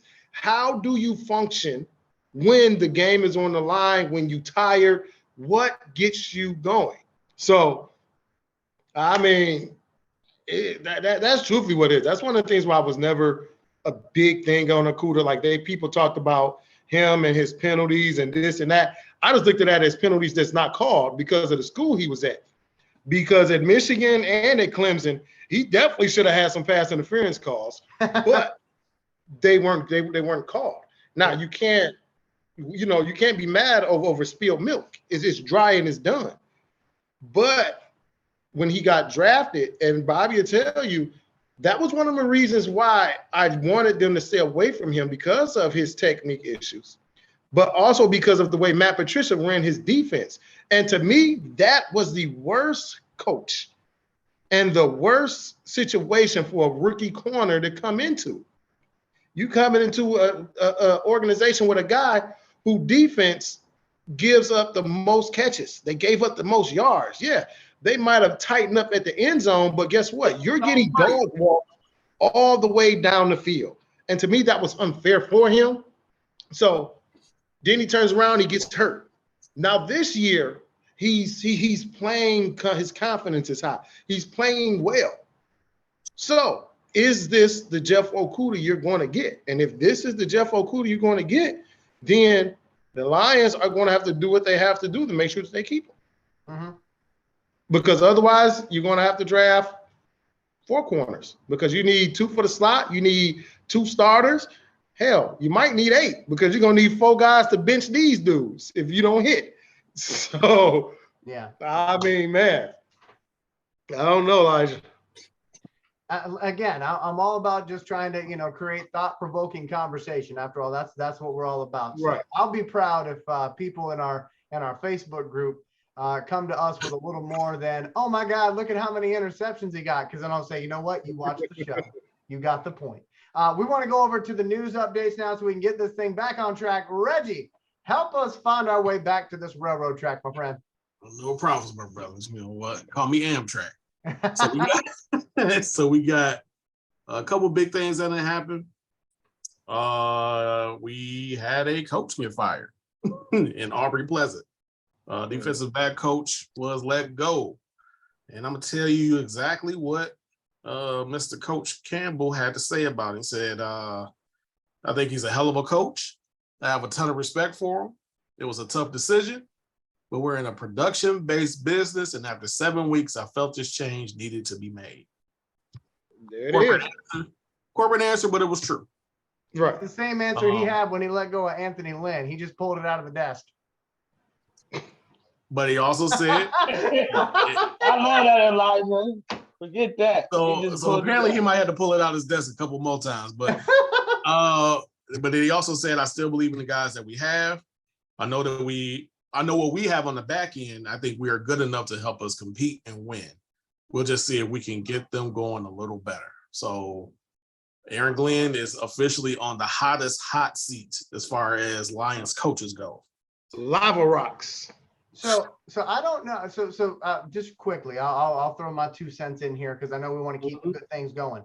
But my 2 cents on this: when your defensive coordinator is a former cornerback, having a cornerbacks coach is a little bit of a luxury, in my opinion, because he's there to obviously help out in practice, help out when they're running the cornerback drills. But during the game, I mean, your defensive coordinator was from that position anyway. But here's the other side of it, okay? How do I put this? Friendships have a way of making us do stupid shit. I'm going to use one curse word, okay? I'm cussing, Elijah. Watch your profanities. Anyway, that's my one curse word. But that's 2. Sometimes when you are friends with somebody, you are ride or die. And Dan Campbell is ride or die with Aaron Glenn because they've been attached to the hip together. So while I agree that Aaron Glenn is on the hot seat, I don't agree that he's on the hottest of hot seats, because I could see Dan Campbell firing every single defensive position coach before firing Aaron Glenn, because he loves that guy. And there's nothing wrong with having love for somebody. But at the same time, you also have to look at the situation for what it is, and that is you don't have all the talent that you need yet to run the defense you're trying to run. So if you know that, change, adapt, and he's not doing it. He's not adapting, and that's where my issue is. That's where my frustration comes from, because I think Aaron Glenn and Deuce Staley are probably going to end up being head coaches in this league. They should be. But one of the things they got to learn, one of the reasons why they're not a head coach yet, is they got to learn how to adapt to the players they actually have, not the players they want to have down the line. Agreed. And so that's where, for me, again, I think that brotherly love is going to come back to bite Dan Campbell in the butt if he doesn't get this defense doing what it needs to do. But people, is it in Dan Campbell's hand though? Is it in Dan Campbell's hand though? We're in an interesting situation, Bob, because Bobby brought up a good point just there that you know, it's in Aaron Glenn's hands, but it's Dan Campbell's decision. Because remember, and this is something that I think a lot of Lions fans don't remember whenever Dan Campbell was hired. In the hierarchy of the Detroit Lions, we are not like every other NFL team. Here's what I mean, and I'll be brief on this because I know other people have. I know what you're getting to. But people forget about this, Bobby. When Dan Campbell was hired, he is on the same level as Brad Holmes. It is not the GM who's going to fire the coach. It's Sheila who's going to end up firing somebody. Because right. Brad Holmes, this is supposed to be a collaborative effort. So everybody looking at Brad Holmes like, oh, he's going to have to fire Dan Campbell. It's not going to be like that, folks. It's going to be both of them are on. So I just, they tied together same amount of time. For me, I appreciate what Sheila said about giving him more time. I think that's the appropriate thing to do because it is only year 2, and I think year 3 will be better. But for me, with the Aaron Glenn thing specifically and the Pleasant thing, I would say I think this was basically Campbell saying, okay, well, I don't want to lose you. Who else do I think is expendable? Well, this is a luxury to have a cornerback coach when we have a cornerback who played in the league as our defensive coordinator. Nate, you're the secondary guy here. What do you think of what I just said and what Reggie said? No, it's true. Like, truthfully, in my opinion, Aaron Glenn should have been the one fired. But as we say, hey, you know, you aren't gonna fire your friend like Aubrey. But you have to attribute the ascension of Jeff Okudah to Audrey Pleasant. Mm-hmm. The growth of Kirby Joseph to Audrey Pleasant. You know, he's the one in the one-on-ones with these guys. He's the one that's, you know, really, really grooming these guys while Aaron Glenn's in the meeting with the coaches and just getting the defense, you know, getting the alignment, getting the play calls, this and that. Audrey Pleasant is one that's on the sideline, you know, talking to these guys, getting these guys motivated, making sure you got everything you do. So to me, I mean, again, I think the wrong guy got let go, but it wasn't my decision to make. And that's something that you got to live with. Bobby, what you think? Hey, good riddance. They all of, like you said, it don't matter. They all gonna get fired. I don't care the order. That's about it. You know That what? defense made me off. They all gonna get fired. It don't matter the order. But okay. Go ahead, Reggie. Is if Tyreek Hill is making a lot of people look like they need to be fired. Mhm. So it's wild. No, I mean, we talked about it before we even got to this point. So, it's just one of them things where if he felt like they're not making the proper adjustments, Oruwariye might be actually on the hottest hot seat as a Lion than anybody because it ain't looking good. You are getting dudes fired, SVU style. So I love that. I absolutely love that. That's got to be a segment next week. Special victims unit of the people who made us. Yeah. But we got more news. Somebody got traded. Oh. I don't know who. TJ. Oh, It ain't the same without TJ. Don't cry, Elijah. It's okay, man. Oh no. TJ Hockensen has moved on to honestly a better situation. He's going to the Vikings. But we end up getting a 2023 second round pick and a 2024 third round pick. And they end up getting a 2023 fourth round pick and a conditional 2024 fourth round pick. So I don't know how you guys feel about TJ leaving, but I'll kick it over to Nate first, since he just seems to be so excited. Well, you know what? Me and Reg, we went through something earlier. Reg, you got the numbers up for me? My numbers guy? Yeah, I got them. See, because a lot of people thought, or they can't seem to unfathom the part of TJ Hockensen being gone, and they have created an image of this guy that's not there. Like, this is the crazy part. It's not there. And so, Bobby, you ready for this? I'm listening. Okay, Reg. Where does TJ Hockensen rank in run blocking? Yikes. And run blocking, he is 94th. Top 100. Where does he rank in pass blocking? Pass blocking, he is 68th. Where does he rank in drop passes? He's number 3.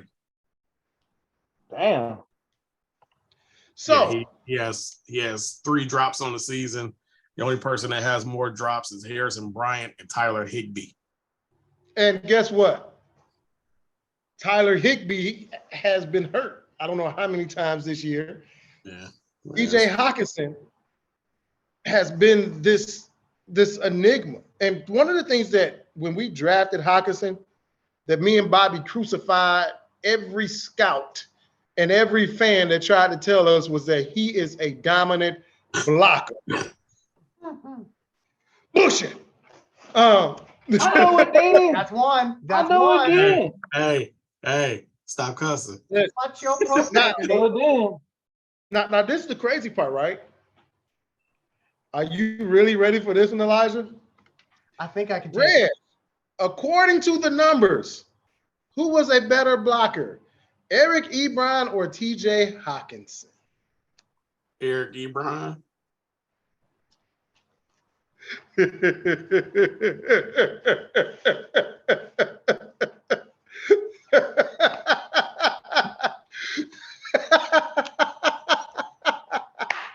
So, our fan base, I'm sorry, y'all. But even when you look at, how about this? 4 years, we had Ebron, we got TJ Hockensen. Hockensen only has 4 more touchdowns than Eric Ebron had as a Lion. And Eric Ebron didn't even get as many targets as TJ Hockensen did. Hockensen has had over 100 targets a year. Ebron ain't never got that. Ever. And you only got 4 touchdown difference. Now, how about this? In yardage, they're only separated by 200 yards. That's 2 football fields. I don't know. And so people hated Eric Ebron. But the crazy part, our last 3 tight ends, number 1 is Brandon Pettigrew. Number 2, Eric Ebron. And number 3 is TJ Hockensen. Bye-bye. Yikes. Bobby. Hey, all you gotta do is type my name and TJ Hockenson name in the Detroit Lions real true friend group. You feel me? I've been cooking this dude for years, man. I swear, man, this ain't no surprise to me.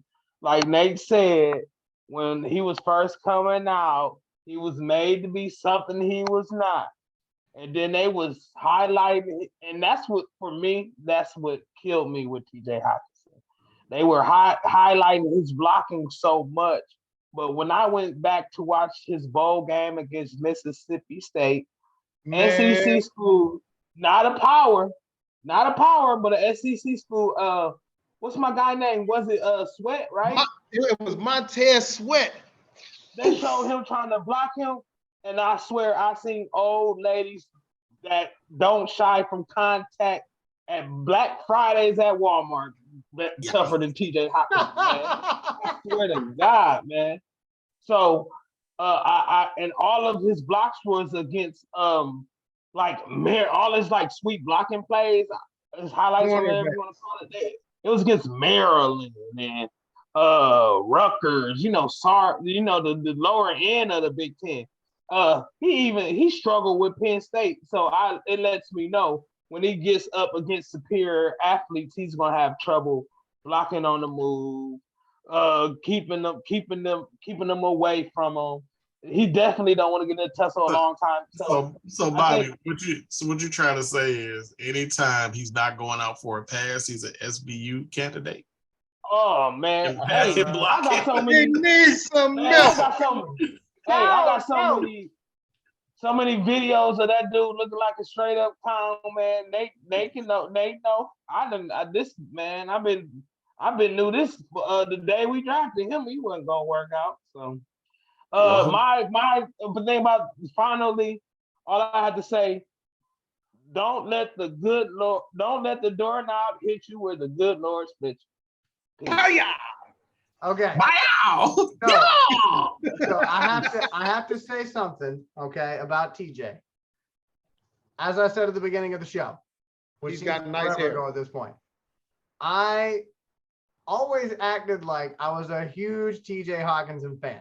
The guys knew what was going on though, because I would tell them in our meetings, guys, you tell the audience that I'm not lying here, because I was telling you guys that I'm not a huge TJ Hockensen fan. I don't remember that. Oh, see, now you're gonna sell me out like that. I see how it is. I see every single one of these screens. But anyway, my point was my point isn't even about TJ Hockensen. My point is about something else. This was the first time we have traded somebody in the division since I believe I read 1988. That's pre-Elijah, by the way. I was born in 93. And the person that we traded him to is the Minnesota Vikings. We all know that. Did you also know that during last year's draft, we traded with the Vikings to get Jamison Williams? Mm-hmm. There is a very good relationship forming between the Vikings GM and our GM. And that is something that people need to keep an eye on. Because for everybody that's going, why would we do that? A, it's for the draft picks. B, it's to get the money off of our books. And 3, there's a pretty good relationship there starting to form. And I just find that to be very, very interesting. Reggie? I will throw this in too. The Minnesota Vikings window is not that large. It's not that large. They got a running back that's often injured. They got a QB that's just he's really not that good. He's really not that good. So at any moment, the Vikings could look really horrible. Yeah. So actually, this trade where people are tripping about us trading somebody inside the division, it doesn't really matter because one is better than us. We're trying to get as many assets as possible to get better so eventually we can take over this division. And right now we're using the Vikings to do it. That's my viewpoint on it. I don't know how you feel. Ultimate slap in the face to trade him in the division, man. You ain't scared to play him. I'm not scared to play you. No, he's a bomb. Nate, you got something? Well, also, there's only one guy, and I want to most of you guys probably don't even know or not remember. There's one guy that has left the Lions, went to the Minnesota Vikings, and made it to a Pro Bowl. I remember. I think I remember. Who was it? The lineman. The Nope. offensive lineman. It was not right. It was not Riley Reef. It was not a lineman. Okay. It was Michael, the fullback Burton. Oh yeah. Yeah. I remember that. Is that really a real Pro Bowl? Hey, yes, it is. No, Hey. It's an all-star. It's fan vote. I'm just saying, there's only been one. Like I said, trades like this happen all the time. The only people who worried about inside the division are Lions fans. Because regardless, it's not like we traded Tony Gonzalez. We didn't trade away and my dog Antonio Gates. We didn't trade away Travis Kelce. We didn't trade away Shannon Sharp. Martin, we traded away somebody that was a worse blocker than Eric Ebron, and it wasn't better than him or Brandon Pettigrew. He's not This better dude than is David. number 3. He's number 3 in the league in drops. His block dog. His run blocking grade is equivalent to a 4th tight end, and teams don't realistically even keep 3. Yep. Let alone activate 4. If That's TJ sad. Hockensen was not drafted in the 1st round, I would not have been surprised, or I wouldn't even really the way these fans talking, they acting like he was him. You know He was why? her. You know why? He wasn't him, he was her. You know why people fell in love with TJ Hockensen? Because he wanted to be here. That's why.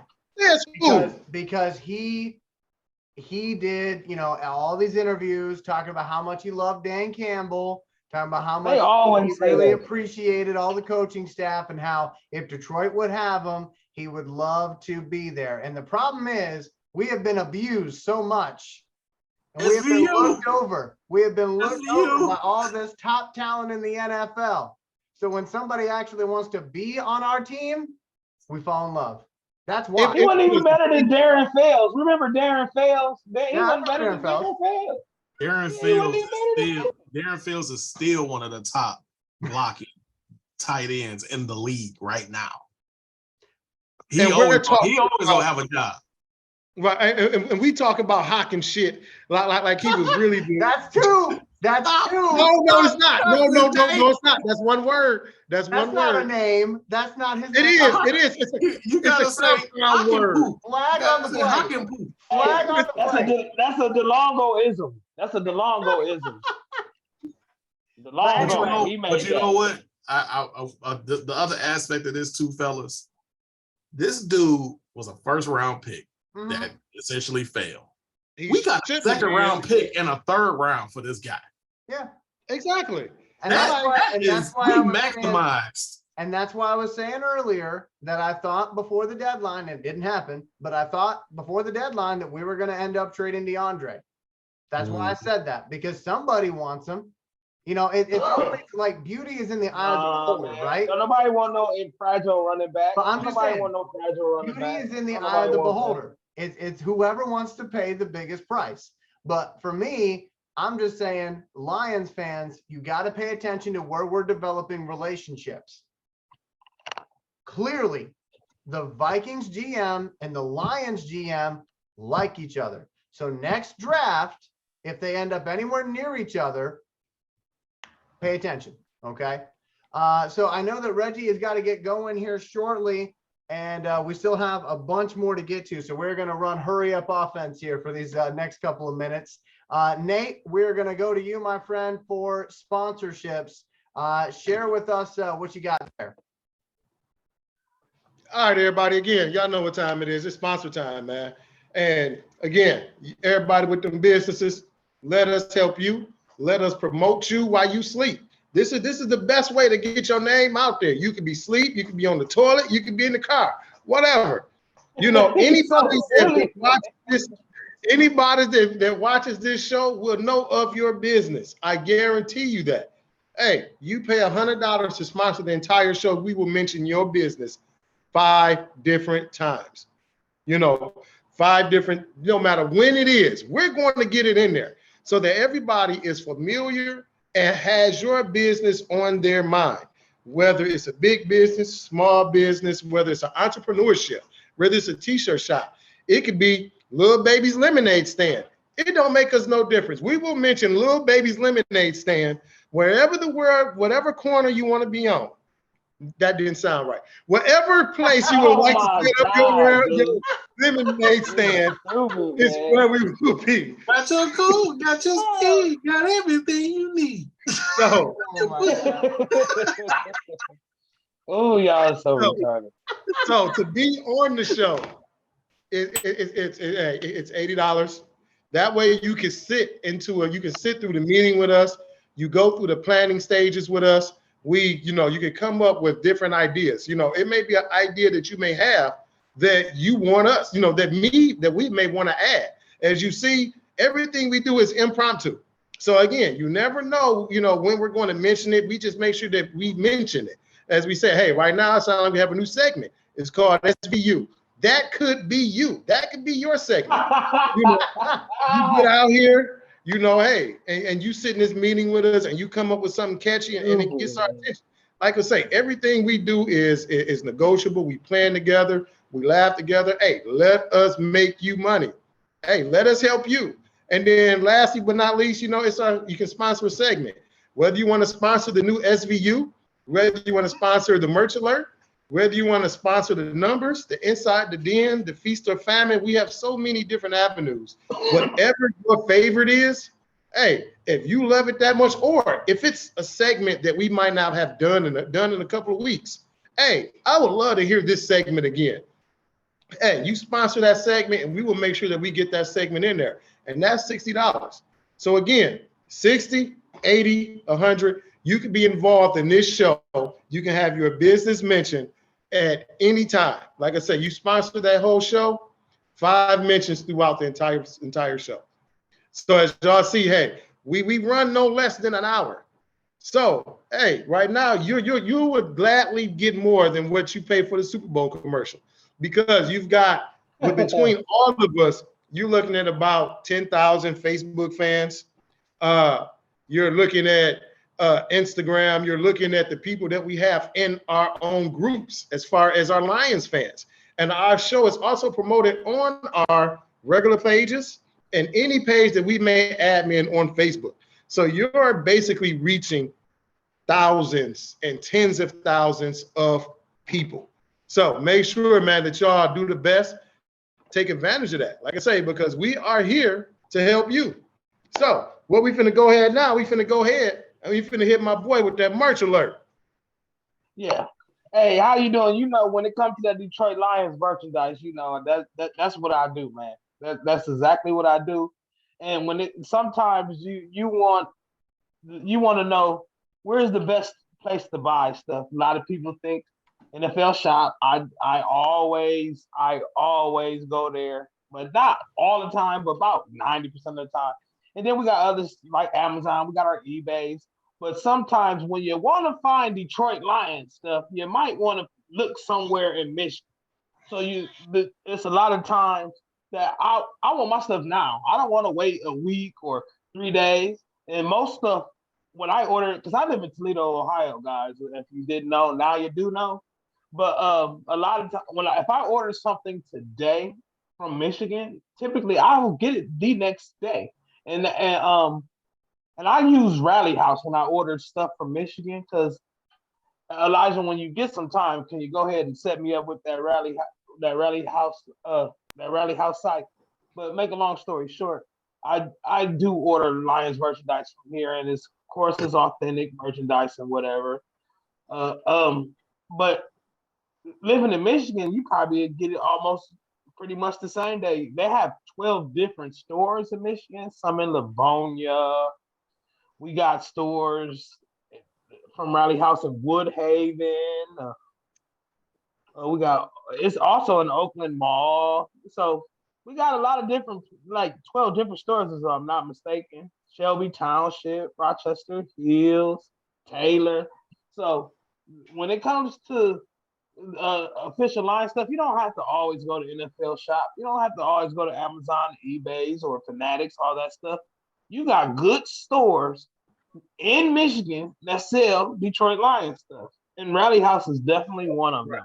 I done got a lot of stuff that you can't even get, that you can't even get on the main site like the NFL Shop that Rally House got. They got a lot of stuff that only they can get their hands on too. So don't hesitate that, and you don't have to necessarily be a Lions fan. You can get some Tiger. They got a lot of nice Detroit Tiger stuff too, Piston stuff.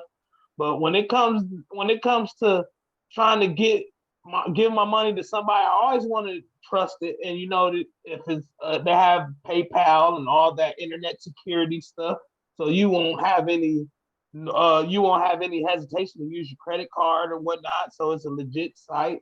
Like I said, it's 12 stores in Michigan, and even if I lived in Michigan, I'll go pick it up that day.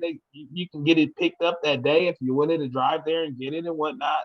So guys, if you want Lion stuff in a quick pinch and you don't want to wait, if you live in Michigan, it'd be 10 times better for you. And you don't want to wait, you want to pick it up that day, try Rally House. That's one trusted site and store that I really like, and I done got a lot of stuff from it. But I have so much Lion stuff, I can't really remember exactly what I got. But ask Rally House about Robert Miggs, my alter ego. Well, the guy that's on my ID. But anyway,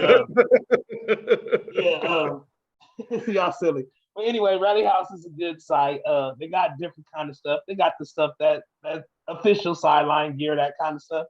And they got some other things that you might not see on the sideline that you like too.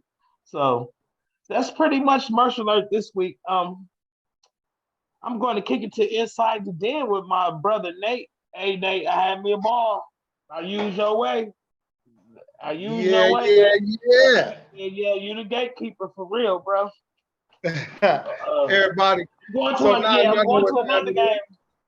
Yeah, I'm going to another game. I think Elijah already got my little spot set up. Okay. Yeah, definitely. So now everybody, we're inside the den, and we finna take that virtual look. So Bobby, now what is your seat number again, so we can show people exactly what side of the field you're gonna be on. Okay. And then this is very important. People pay attention. I'm in section 137, row 16, seat 13 and 14. And I'm thinking this is the side where the players come out with that, if I'm not mistaken. So everybody, so as soon as Elijah gets that up, what we're going to do is we're going to be able to show you exactly where you sit so that you can understand what your view is. Whether you're in the end zone, whether you're on the side of the field, whichever end. And so this is our virtual look of our Ford field and where we at. Okay, so this is Bobby's section. And again, Bobby got him another. Bobby gets some dog seats, man. Hey, so Bobby already know. Listen, we gonna get the ball. Hey, whoever scores, if they just happen to launch that mud, Bobby could be sitting right behind there. They ain't gonna kick it in the net. Bobby get his game ball behind. I need one of them wild passes, man. I need one of them wild ones. Well, we know Jared Goff can't throw that far, so we know it won't be him. Shut up, Nate. Oh, his arm needs some milk. Look at y'all so silly, man. So I like that spot though. Okay, so last week, man, This week, I'm sorry, you was at the Dolphin game. You told us Yep. what section. So, what did you use when you got to that stadium? Did you follow the map that I showed virtually, or did you take a different direction? I did follow the map that you showed virtually. I can't remember the street names, but I remembered the gate name. And I know that sitting in section 117, the closest gate was gate G. So I got there a little early to tailgate because I went up there with some Miami Dolphins friends, my neighbors. They're not my parents' neighbors. They're actually Dolphins fans, and my stepfather is a Dolphins fan too. So we was up there tailgating and whatnot. So we left Toledo about 9 o'clock. Got there about a little bit after 10. We sat up there, posted up. We could see where everybody going in. It was so close, you know what I mean? We did our little tailgate thing. I remember you told me no grills and stuff. Ain't nobody listening to that. They don't care. See, and that's the crazy part. But like I say, it depends on where it's at. A lot of them now, they're setting up on the street because of that. So like if you're in Eastern Market, because they have the police down there, they don't allow the charcoal grills. Now, if some people if some people are brave enough, and hey, if they got the means to pay that fine. My dude had a Blackstone on the back of his pickup, chopping him up, cracking eggs. He was kicking it. And then for people that likes to get into the herbal kind of thing, the burning herbs kind of thing portion of it, therapy relief kind of thing, they were okay with that even because in Detroit that's actually recreational. So hey, it's just recreational, so it's legal. yes. So that was, I was personally surprised at that one. But other than that, I got to my seat good. All the Ford Field people nice. They make sure you doing, where you at. You doing okay. If anything, I'm not a fan of the lines there, man. It seemed like everything moves slow in the concession stand. So I'm glad I tailgated because I wasn't starving. And then and pretty much after that, I tried the pulled pork from that place. I'm not gonna dog it. It just was not my. It was. Let's just say I didn't like it. It wasn't for me. And but I did give me an endless bucket of popcorn for $7, and that was a pretty cool bucket. Where do I got that? Somewhere around here. Somewhere. Well, it's somewhere. I did get a bucket of popcorn. I didn't even think about even bringing it, having it ready for the podcast. But I had fun, and I used your way. My parking was $50, but that $50 was well worth it because I was in and out of that joint when it was time.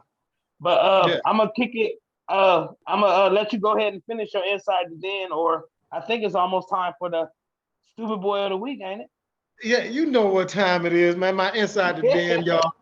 We're gonna go ahead in that inside the den with Bobby. But it's time for the fun and game. The stupid boy. And we got a dual award. Oh my God. We got a dual one, man. Oh, I don't know what's wrong with this guy. We've talked about him a couple of times during the show. We've talked about what he has been doing bad, why he has regressed, and that the first stupid boy award goes to Amani Oruwariye. Oh my Lord, I know why, mate. Oh my God. The cornerback is the farthest away from the ball. You have the best vantage point. Please tell me how 2 times, not 1, but 2 times, you line up and you are side by side, or I'm sorry, you're down the line from the Miami Dolphins lineman. It was so bad, the referee was looking at him like, dude, for real? I'm just trying to show up on film, coach. Listen, and back-to-back times, and it did lead to a Dolphin score.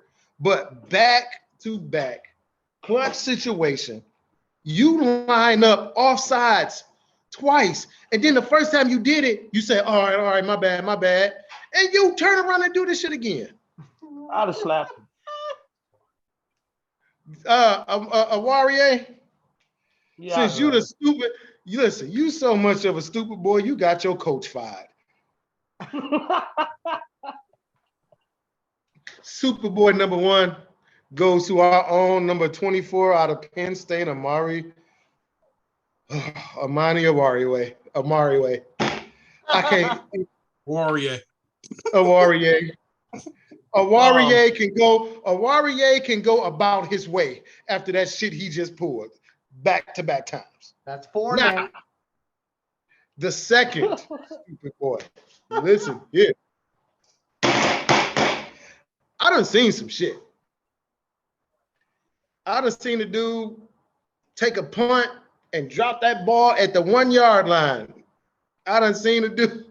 I've never seen the guy for the game-winning touchdown catch it in the end zone and then take his helmet off. How stupid are you? Oh, you dog. They blew the game. Bad. Dog. It was so Blew bad. the They told game. dog. I couldn't even I couldn't believe this. I say this guy was that. He lost his entire head. He done scored a touchdown and did this. Look, ref, look at me. Yeah, that was sad. He went Oh, Pop no. Warner with it. He went Pop Warner football. He was just like, Mama, I'm on TV. Man, so that's the insider den. Man, that's a Stupid Boy Award. Now it's time to hand it back to Elijah, man, so y'all can get started for that prospect watch. Yes, let's get into the prospect watch here. So we are going to go right here to that, and we're going to start off with Nate and that bad man, Will Anderson. And actually, before I do that, No, that's the recap. Wrong segment. No. We're on the recap. We're gonna. Oh, we are recapping? Will Anderson, yeah, recap, and My then bad. we do the watch later on. My So, bad. okay, so here we go. So we're gonna go to Nate and Will Anderson. We got his game log pulled up here. Yes. What do you want? Game log. This was actually a modest game for this guy, man. He still is disruptive. When he goes, the defense goes. You know, he still ended up with a sack and a half, still ended up with a quarterback hit, still ended up with a tackle for a loss and 4 total tackles. 2 solo, 2 assists. But not only that, he actually helps one of Reg's prospects, and Toho, because they run away. Because they run away from Will Anderson. So, you know, hey, man, my prospect, he do what he always do. He show up and show out. This simple stuff. Elijah, what your guy do, man? Okay, so I had CJ Stroud against my will. And so let me go over what he did against Penn State. Now, I want to point something out here. The competition level for Ohio State is starting to crank up a little bit. And when that happens, that's where you find out whether or not you are that first-round quarterback that everybody thinks you are. Now, against Penn State, 26 out of 33, 354 yards, 78 completion percentage, 1 touchdown, no interception, sacked twice, ran the ball 6 times for 5 yards. But remember what Nate told you last week. He is not Troy Smith. He is not going to run for 100 yards against you. But he is somebody who doesn't turn the ball over a ton, and he puts his team in a position to win. So against Penn State, I know they were down for a little bit, but they were able to come back and win the game.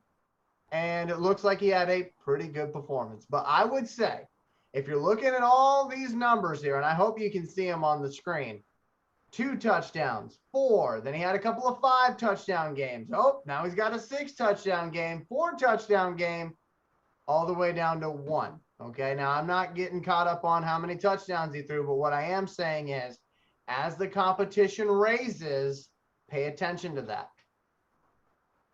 Because the bulk of his stats seem to have come from playing teams that have turned out to not be that great.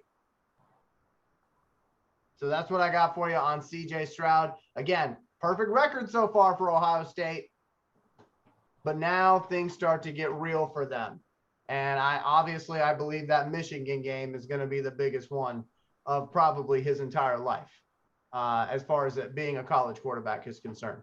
Want to toss it over to Reggie here for Myles Murphy. And Myles Murphy didn't play last week, but Reggie, what would you like to tell us about Myles Murphy? I mean, it's the same essential thing about Myles Murphy is the fact that he's a complete player. Of course, he's really good in run coverage or run defense. I'm sorry, but he's also really good in coverage as well. If you look at his overall stats, he has an 81.3 defensive grade overall. He has a tackling grade of 69.2, which has dropped off since his freshman year, but it's still really good. But he also has a pass rushing grade of 80.0. So the main thing that we want to do when we look at a kid like this is pay attention to the pressure that he puts on a QB, of course, and how he drops off in the coverage. If need, we don't really want to see him drop off in the coverage like that, but if he needs to, he can. And having somebody versatile like that on the opposite end of our boy Aiden Hutchinson will really help us out a lot, because right now Aiden has been getting doubled. He's top 5 in doubles for the Lions, which is really, it's crazy for a rookie to be getting that kind of attention right now. But that's where we are right now. So somebody else has got to have to take the pressure off. And Myles Murphy is the type of player that I think can pull that off. But how are you feeling about that? What do y'all think about Myles Murphy? I mean, I've learned to trust Reggie. When he says somebody's good, I'm generally speaking, that's all I need. But was Reggie's seal of approval. That's all I need. Nate, how do you feel about it?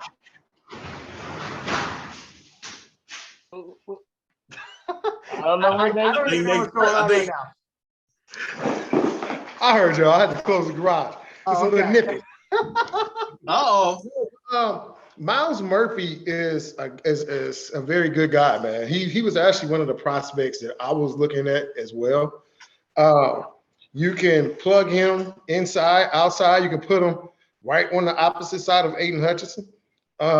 He's a guy that is very good, man, with pushing the pocket. Shows a lot of strength at the point of contact as far as knocking the hell out of the damn offensive tackle. And he's not a guy that you really block one-on-one. That's saying, at the college level, okay, it's going to be interesting to see what he does at the next level, but he's definitely that good to where you have to pay attention to him. Whether he's inside or outside, Myles Murphy is going to be a problem. So taking a look here at some of the players, or I should say the games that these players have coming up, because obviously we told you a lot about these guys. So Myles Murphy and the Clemson Tigers are going to be at Notre Dame this Saturday at 7:30. So that's going to be a good one to see how Myles Murphy does against that Notre Dame offensive line. CJ Stroud is going to take the Ohio State Buckeyes. They're going to travel out to Northwestern. Northwestern is a 1-7 team this year.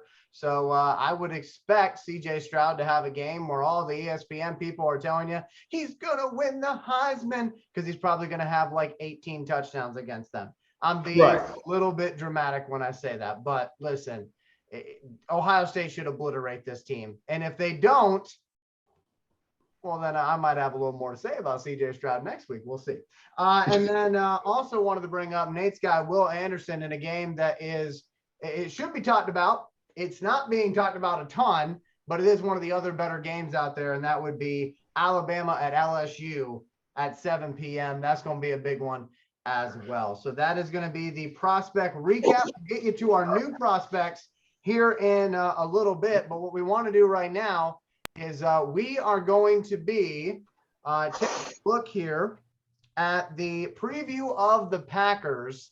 And it's going to be me and Bobby, because Nate is going to actually be working on something here while me and Bobby are talking. It's a little bit of a surprise for you. So, Nate, you go ahead and do that, my friend. You might have noticed Reggie had to take his lead, but we're going to be covering for Reggie for the rest of the show here. And me and Bobby are going to get personal. So, my friend Bobby Bless and I, we've known each other since obviously starting this podcast.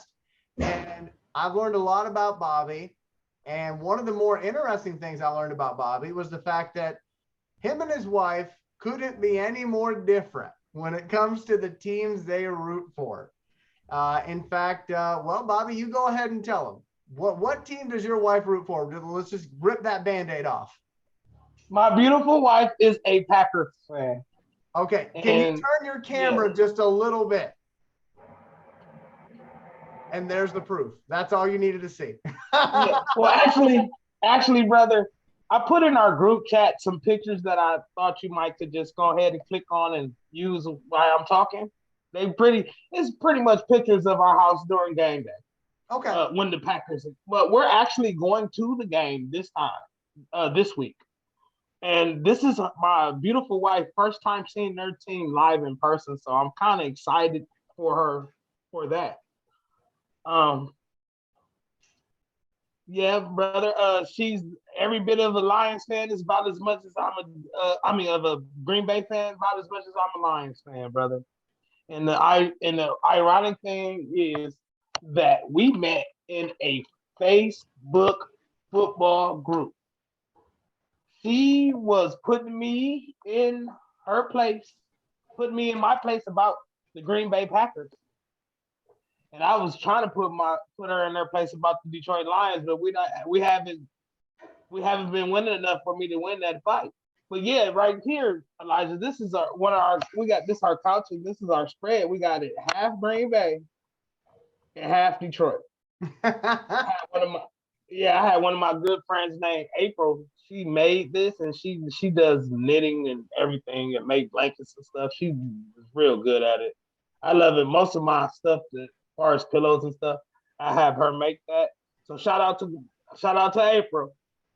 But make a long story short, we pretty much on game day, half our house is Green Bay, the other part is Detroit Lions. When it comes to the game day, we buy cakes. We buy cake to remember for the game and stuff. Yeah, this was from maybe like a year or two ago when we played these guys on Monday Night Football.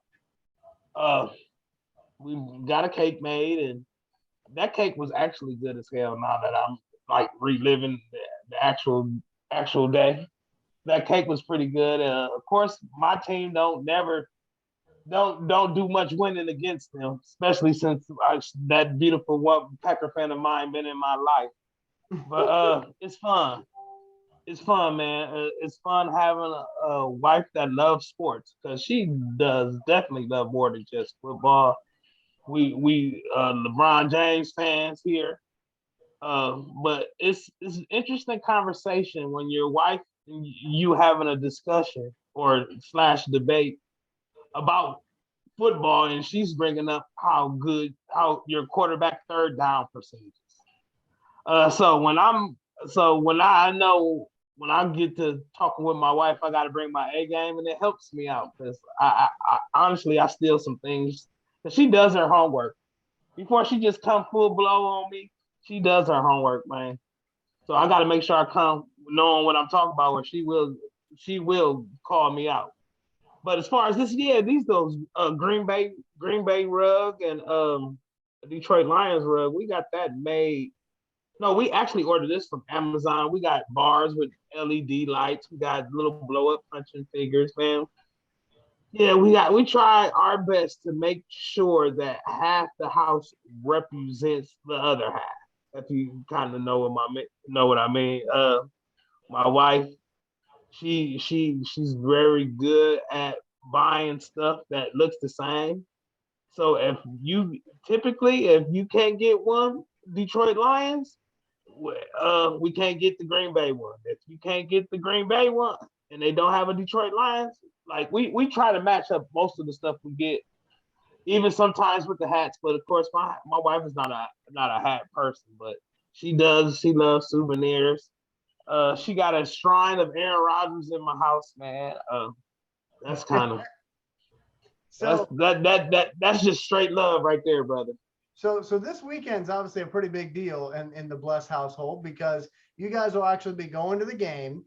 And hold on, let me see if she want to come. Hey, baby, you feel like coming to talk? Well, she said no, but she said hello from the other side.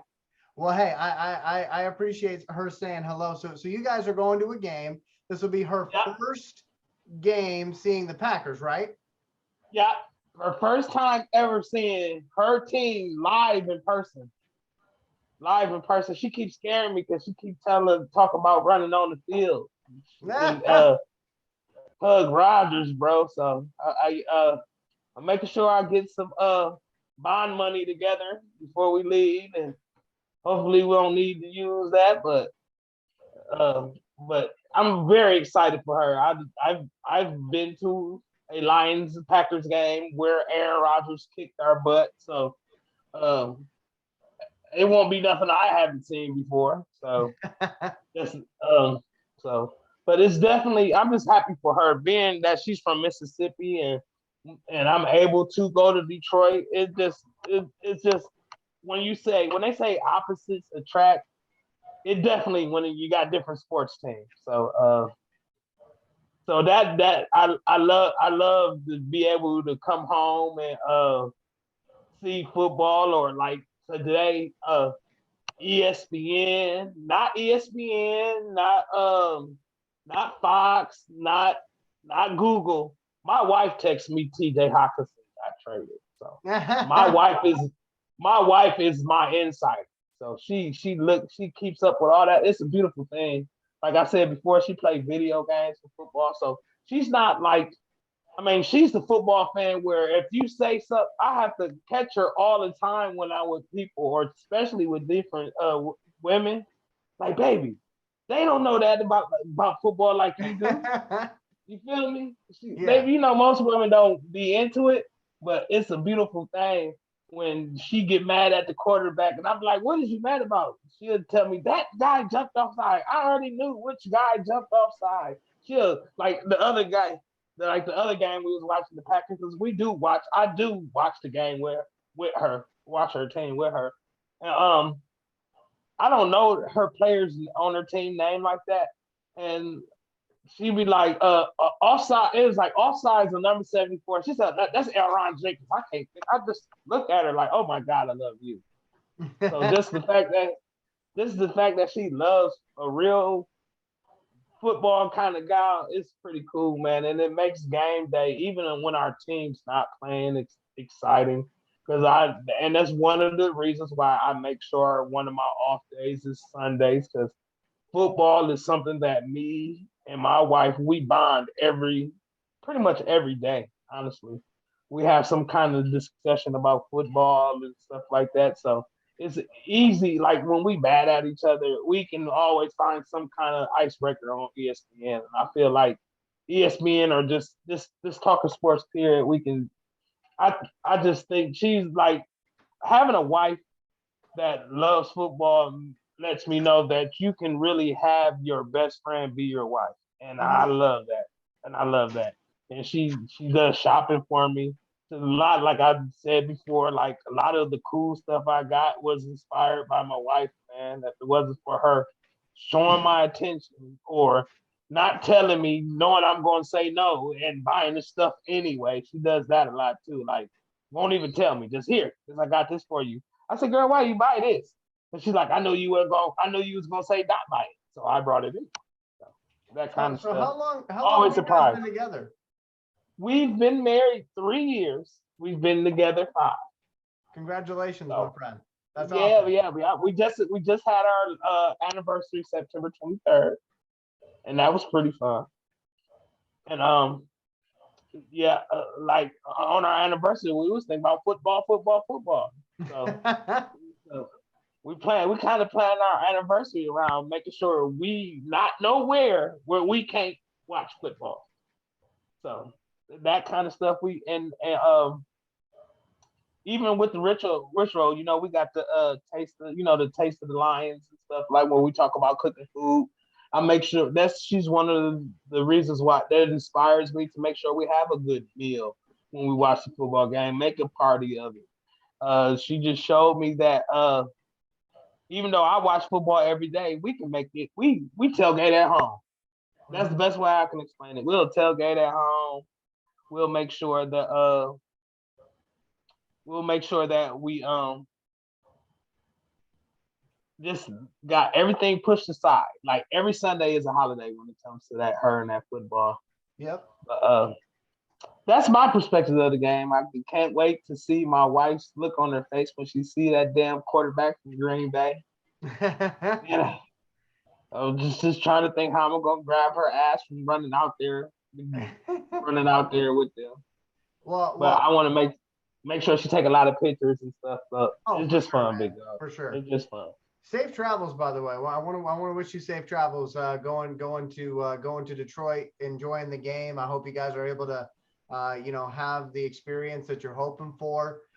Thank you, brother. And I know that you work really, really hard, and I'm sure your wife works really, really hard to do that. You know, that's one of the things that I admire about you, Bobby. Not to get off on like a huge tangent, but one thing I admire about you is your work ethic, because you don't really take too many days off. And you're always talking about how, and people don't know this, and I'm probably going to embarrass Bobby when I say this, so I apologize, Bobby. But, one of the things Bobby talks about is like in his day job, like it's in his day job, there's a lot of people in that profession that literally go there to get a paycheck and go home. And they could care less whether you find the item you're looking for or you have a good experience. And Bobby takes that personally. Bobby wants to make sure you have a good experience. He wants to make sure that you find whatever it is you're looking for. It's not just about the sale. It's about the relationship and the connection that he can make with you. And I just think that's really cool, because you don't see a lot of people like that anymore. So. Yeah, all I can say is, man, I tried my best to picture if my wife was going there, if my mom, like, how would you treat them? So I want to, let people, and then a lot of times, working where I work, people have a bad perception of people, and I want to break that sentiment where you think that when you go to Walmart, I'm gonna have somebody that's not gonna really care, not gonna give them the full attention, because I figure the time it makes the job easier when you really care. Mm-hmm. That's the best way I can explain it. I try my best not to let people get to me, because I'm not an influential person where someone's negative attitude would reflect on me. So I try to spread the love. You know what I mean? That's basically, man, just be a good person. If you ain't a good person, you shouldn't work in the public. But I think it's time for Nate to taste of the lions, or Feast Not Famine, my friend. Feast Not Famine. I believe it is time for that. And so what we're going to do, Feast Not Famine. I'm sorry. You are completely fine, my friend. So what we're going to do now is we're actually going to turn it over to Nate Rucker, and he is going to be running us through the proper way to make a steak. So here's what we're going to do. We're going to put Nate here on the screen. Nate, my friend, I'm going to have you unmute for us. And as soon as that happens, we're going to turn it over to Nate. And folks, make sure you're paying attention, because he's going to give you all the secrets. Nate, go ahead, my friend. All right, look, I'm waiting on my little camera person to get down here. But before I start, what I'm going to show you first is what and how you start. So switch. So, okay. So here's my steak. So right now, that steak has been sitting here since we started the show. And this is what it has been sitting here drowning in red stripe. Drowning in red stripe. This is all I'm going to use.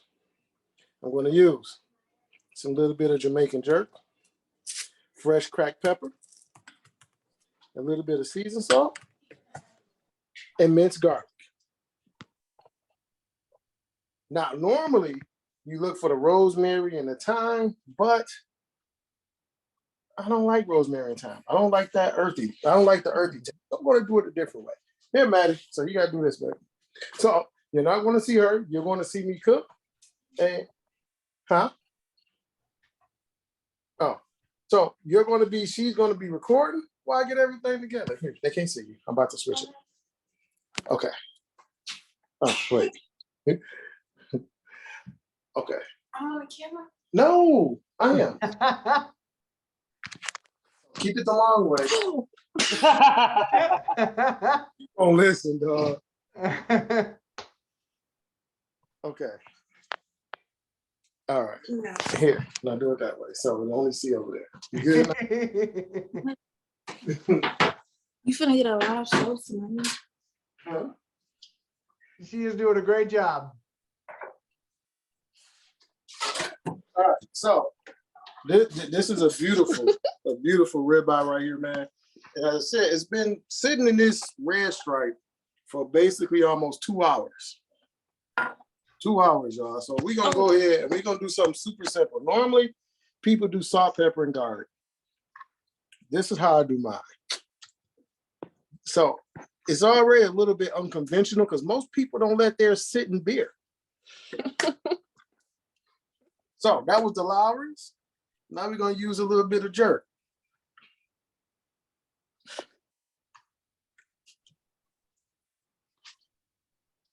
Make sure you get every side.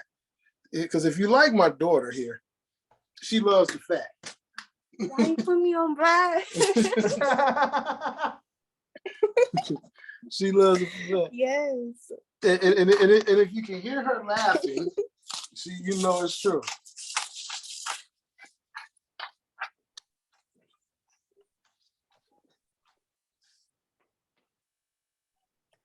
What you said? That's a ribeye, Nate? Yep. Okay.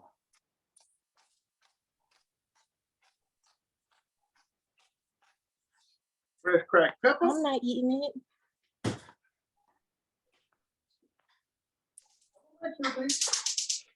You're right, because you're gonna show the fat. You're gonna be one to taste the fat. I don't want to be on camera. You're not gonna be on camera. They can't see. Okay, come on. Oh, let me turn my camera on. There you go. We're getting there. So this right here is my cast iron. Maddie, are you looking? You want to Yes, you're on the thing. No, but you're on YouTube, so you gotta stay on. Yeah. You're on the thing. They see Okay, you. so this here has been sitting here. It's been warming up. It's nice and hot. Now, this is a cast iron skillet here. I use this strictly for steaks because it already has grill marks in it.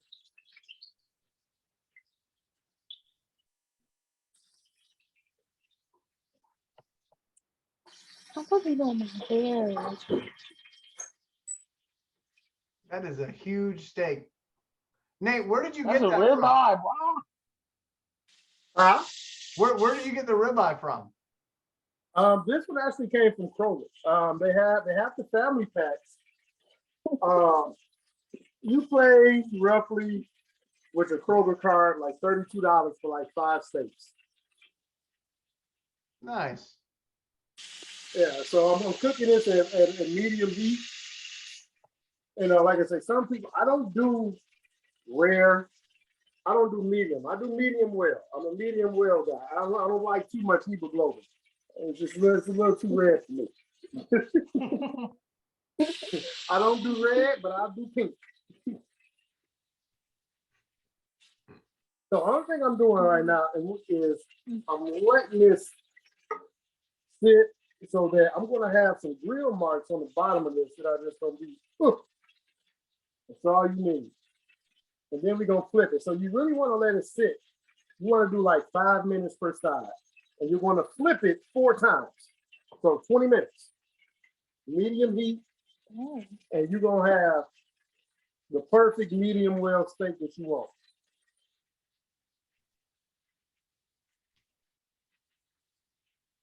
And what would the sides be with this, Nate? Like if you were trying to make a meal for pregame or dinner, whatever the situation might be, what would be your preferred sides?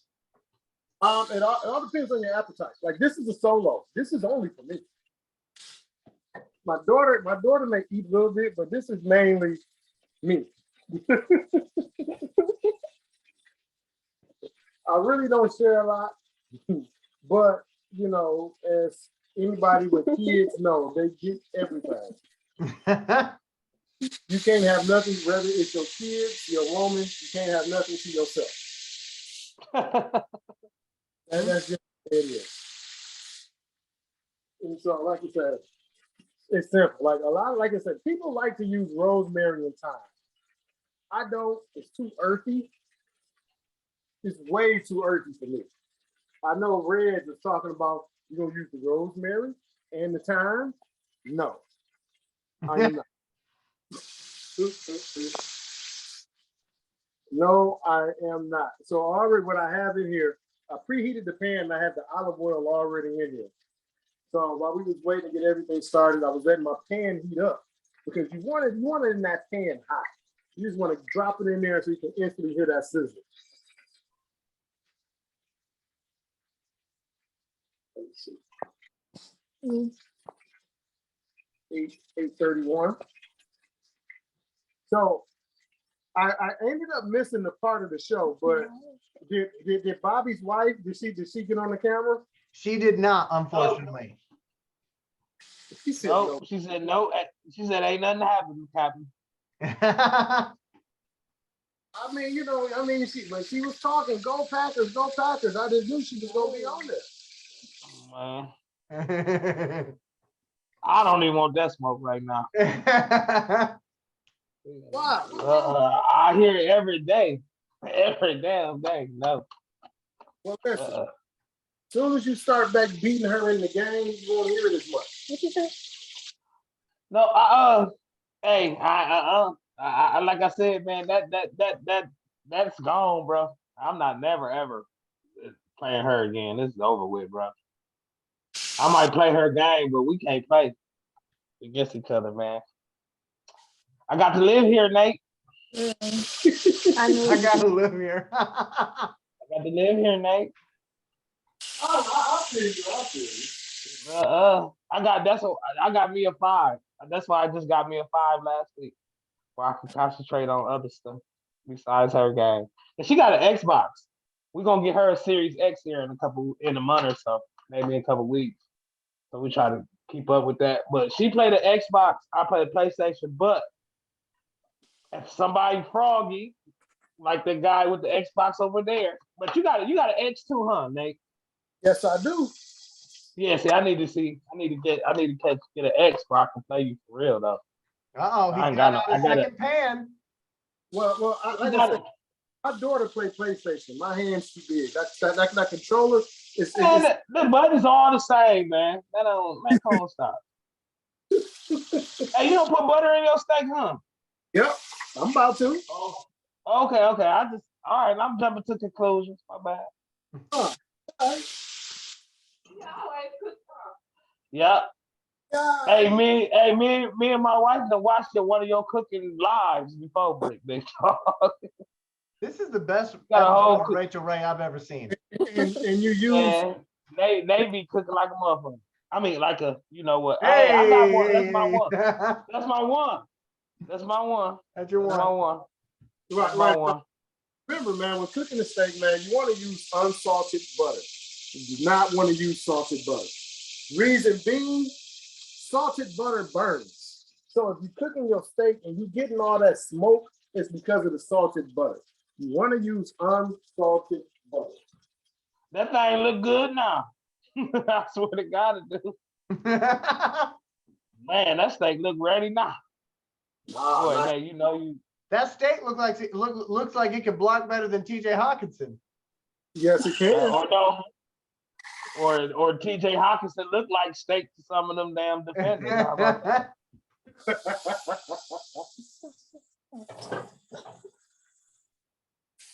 Like a whole porterhouse, mouth watering. So now what I did was I went on to drain the rest of that olive oil off. And now we're getting ready to start basting. And basting is where you get a lot of your flavor from when you're doing your steak, man. Okay. So now it's strictly on the cast iron. So now I'm really getting them deep grill marks in there.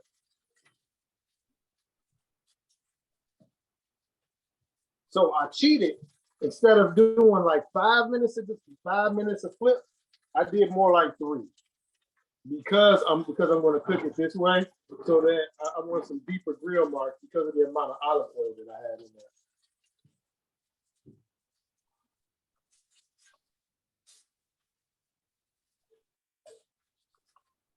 There you go. Shut up. Hey.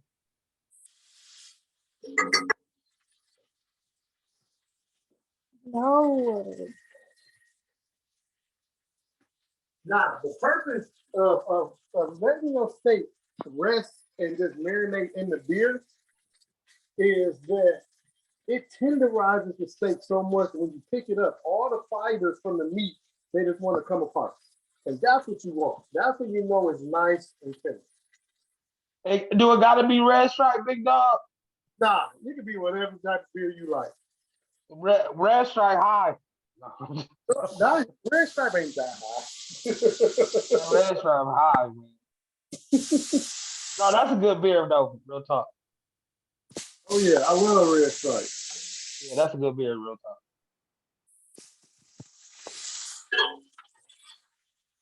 Yeah, man, that steak look good, man. Now, because I do not have my fresh garlic, because somebody did not go to the store, mainly me, I'm going to use minced garlic. Mm. And I'm going to put this off. That milk better though. I like mince myself. That milk better. The purpose of this is why I put it on the side is right where the butter is melting at is where I'm going to base my steak from. Oh, okay.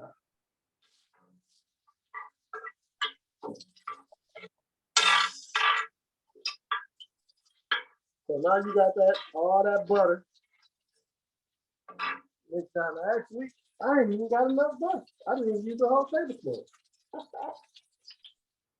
But you see how it's not burning? That's the key, man. Yeah. That stuff get to burning, your house gets to stinking. She get mad, she's fussing at you. Why you got the fire so high? Blah, blah, blah. And like you say, you gotta live there. We don't. Right. You feel me? You already know, man. You got the shoes. So Cassandra was asking, once we're done cooking this steak, Nate, if you can somehow put it on your private jet and get it to Messina, we would greatly appreciate it.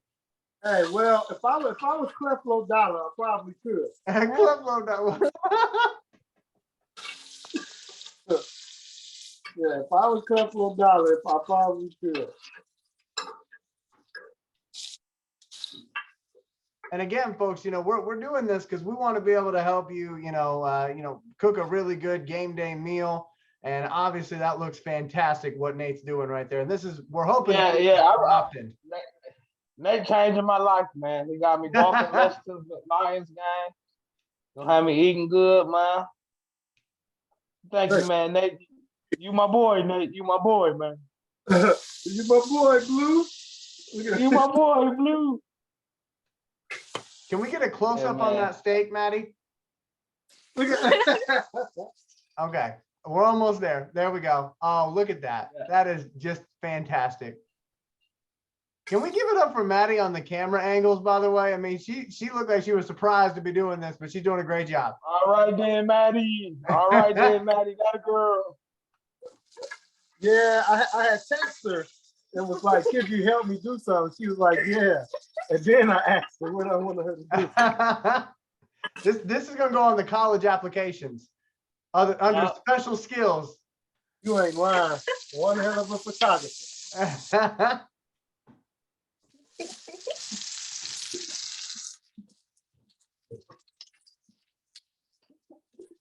I will say that it will be funny to see the people who skip through the episode, like looking for random parts. They're gonna go from me and Reggie to a steak, and they're gonna be like, "What's going on? Did I switch the channel?" No, it's all part of the podcast.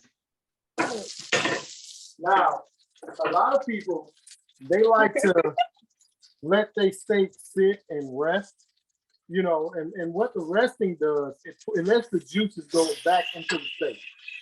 Me personally, I don't do that because that's where all your flavor is.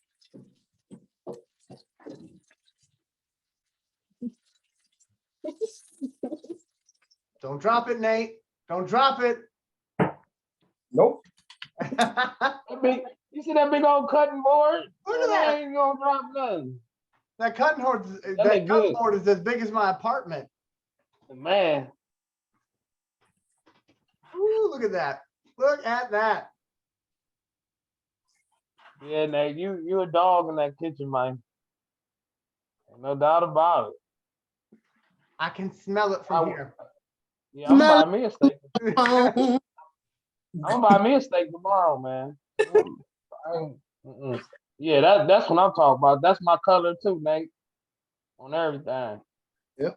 So I remember on Blue's Clues, he used to, Blue Skidoo into the photo. So I'm gonna try to do that right now. I might break my computer though. Oh, stop, Elijah. Lord have mercy, man. Oh my Are you God. gonna that boy. actually eat that, Nate? Like when we're all done tonight? No, I'm Yeah. actually going to be eating this while we're finishing up. Just to let you know. Oh, okay. He ain't even gonna eat it in front of me and Bobby. That's how it is. Hey, I ain't mad at you because I do the same. Woo, look at that. So the reason why I do that is because you see all this juice here. Mm-hmm. Yeah. That's nothing but flavor, boy. So you don't need steak sauce. You don't need none of that. And then it cuts with your fork. I don't need a knife.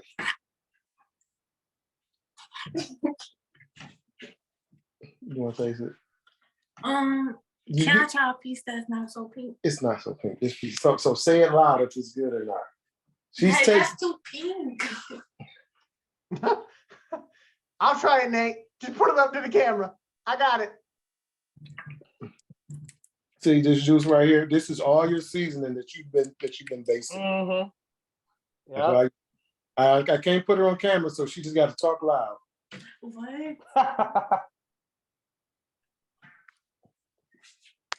So on from 1 to 10, what do I get? I don't know. She gave me a 9.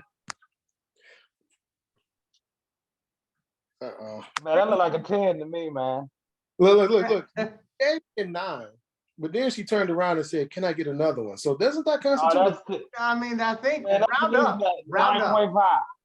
9.5. 9.5. Okay. I am gonna do for you what I wish my teachers did for me. I'm just gonna round it up to a passing grade. Yeah, man, Wait. 9 is cool, man, but that's a 10. I know what good steak look like. I done ate quite a few in my day. And I will be watching specifically this part when I go back. Everybody, Oh, y'all, here's my steak here.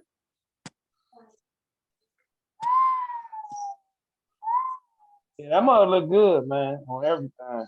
And then to make sure it is complete now, 1738.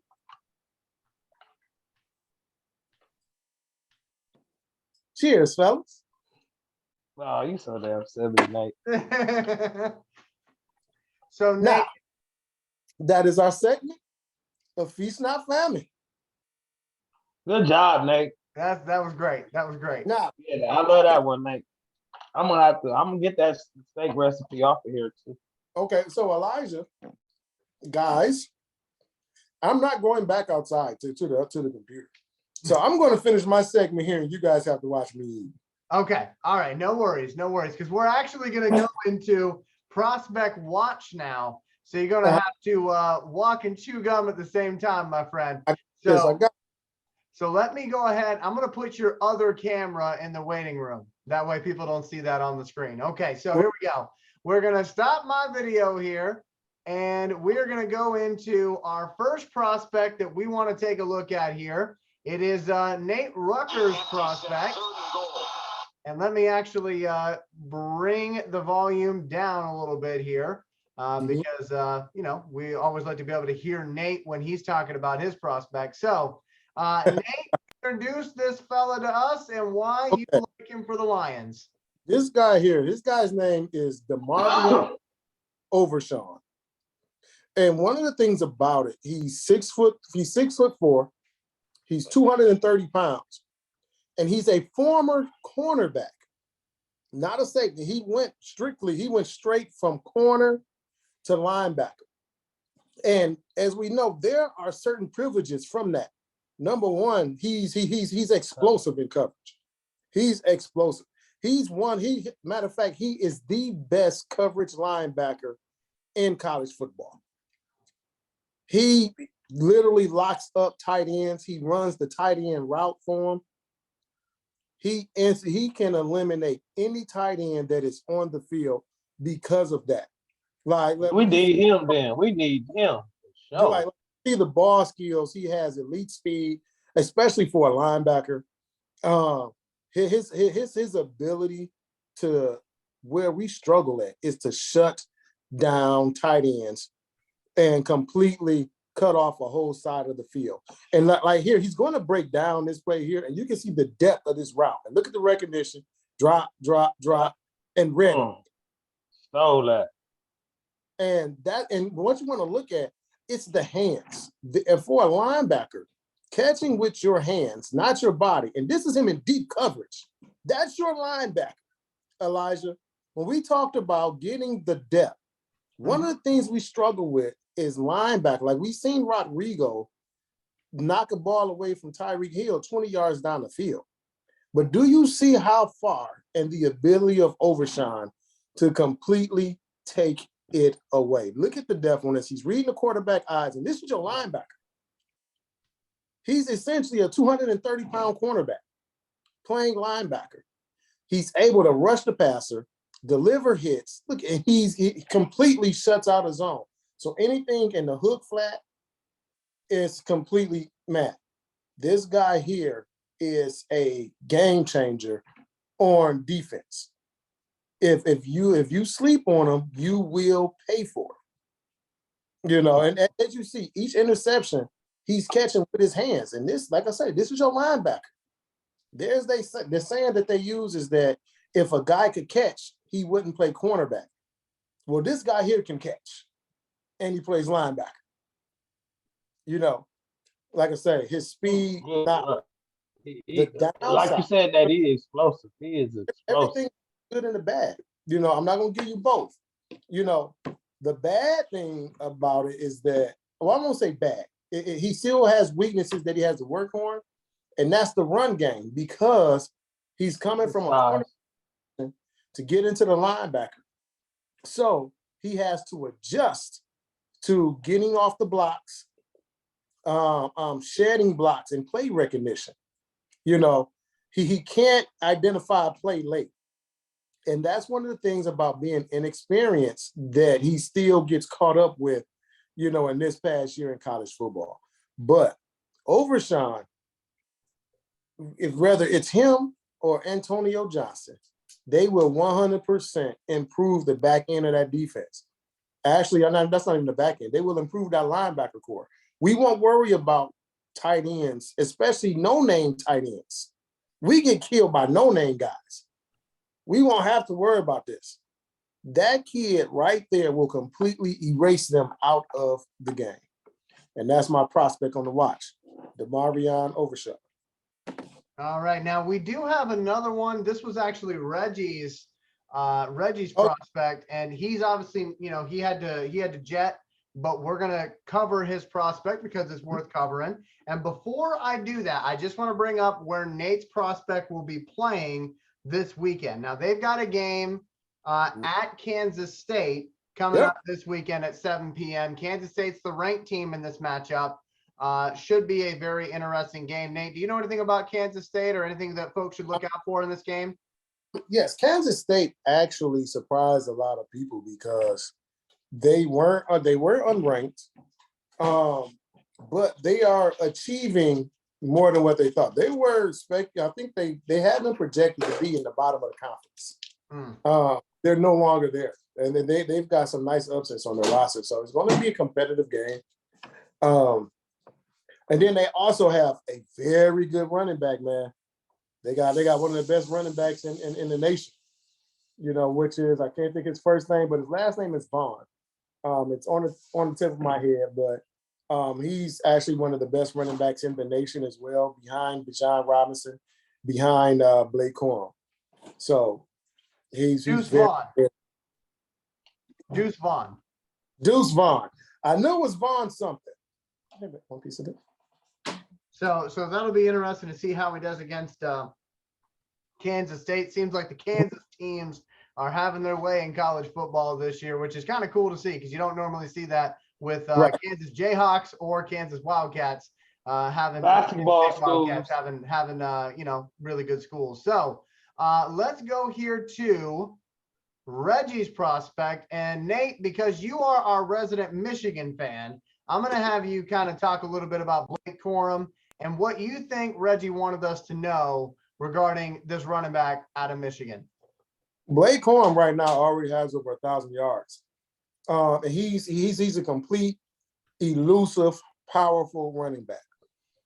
Like, he has top end speed. If he gets a hold, he's gone. His ability to pick up blitzers, his ability to turn the corner, man, and then he's a workhorse. So he's not a guy who you have to worry about wearing down. He actually gets stronger and gets better as the game goes on. You know, Michigan is a run-oriented offense. So their idea is to completely beat you down into submission until they make you want to quit. And this is what they do with Blake Corum. You know, and as you see right here, he's got 7 rushes for over 20 yards. And that's against Power 5 teams. So that lets you know that it doesn't matter the level of competition, he's going to produce. You know, first guy very rarely takes him down. 5'10", 210 pounds, a complete workhorse, especially in the weight room. A very good character guy. He shares the backfield with Donovan Edwards, but he's also a good pass catcher out of the backfield. So Blake Corum, regardless of his size, is a legitimate 3-down back. I can literally sit and watch this guy go to work. In this game, if I'm not mistaken, he ended up with 171 yards on the ground, and 100 was after the first contact. That's just how good he is. Oh, this play right here, he threw up on the field. And then got it first. I remember this. Listen, he throws up on the field and then came right back out, did what he do. And his ability, he has that elusiveness, Elijah, that we talked about with Jahmyr Gibbs. Mm-hmm. Like that very first guy, man, he's going to make you miss. He's also coached by one of the former Michigan greats, and Mike Hart, who was Connecticut Mr. Football, one of the all-time leading rushers at Michigan as well. And that is his running back coach. So he teaches him the importance of hitting the hole. Look at it, catches the ball with his hands out of the backfield. Remember, I told you, the first guy very rarely gets him down. Had he not came, Corum would have broke away from that tackle and would continue to move. So this is what you want to see. You know, you want a guy, again, availability is the best ability. And Corum is always available. You know, he doesn't have a track record of being injured. He's always producing. Ooh, look at that block. Did you see the the block? Yeah. Now watch, look at him, just step, boom. Hey, Nate, you already know. You already know about that pass. But you want, and your quarterback is so comfortable that he doesn't pay him no attention. Look at this. Now he's going to drag 3 guys at the point of contact into the end zone. Bad block, but he still eventually gets in. As you see, he comes around, meets him in the hole.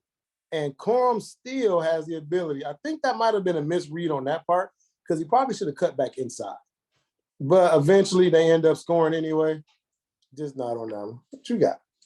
Oh, this food from So yes, I got. I'm impressed. I'm impressed with Blake Corum. I really hadn't had a chance to watch too much Michigan football this year, but I'm impressed by what I'm seeing, and I just want to give it 2 more plays here before we switch over to my prospect.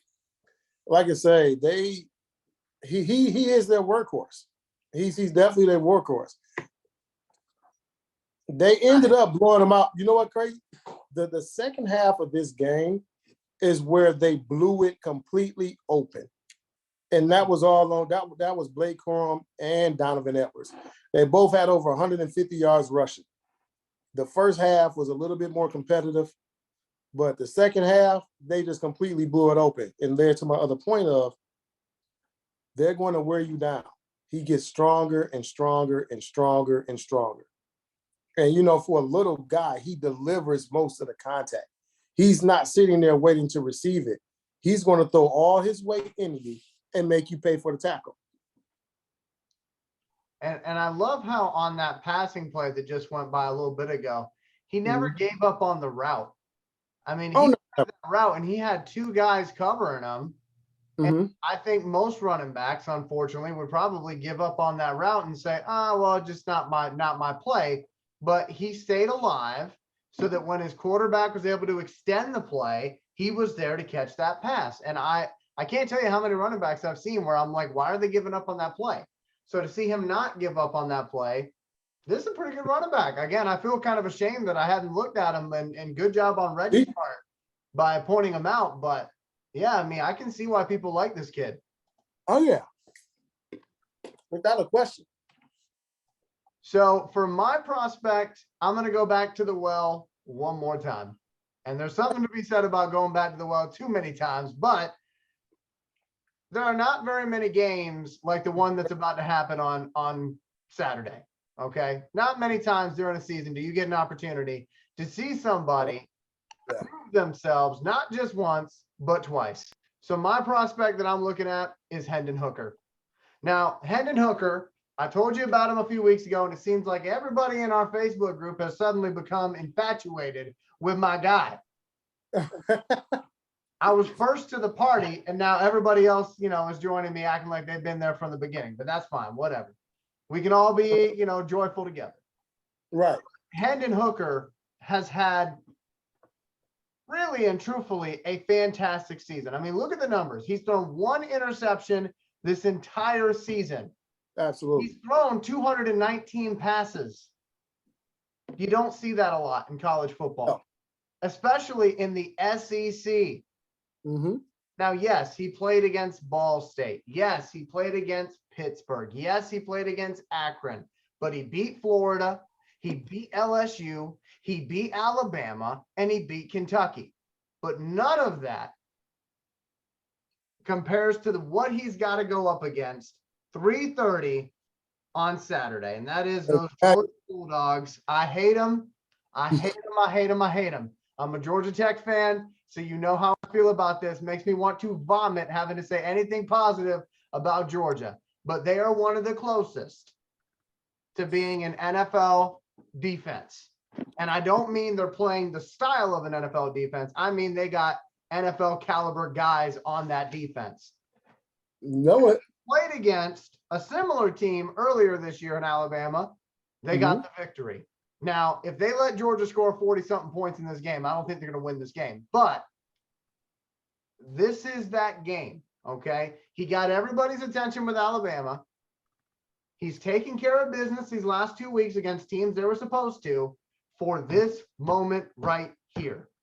Now, what was his stats against Alabama for the people who don't know? So against Alabama, he was 21 out of 30 for 385 yards. He completed 70% of his passes, 5 touchdowns, 1 interception. He also ran the ball 14 times for 56 yards for an average of 4 yards per carry. That was his stat line against Alabama. So again, I was going to talk about a different prospect, but given the game that's coming up on Saturday, I already know what Lions fans are looking at. They're looking at Hendon Hooker. Can he do it again?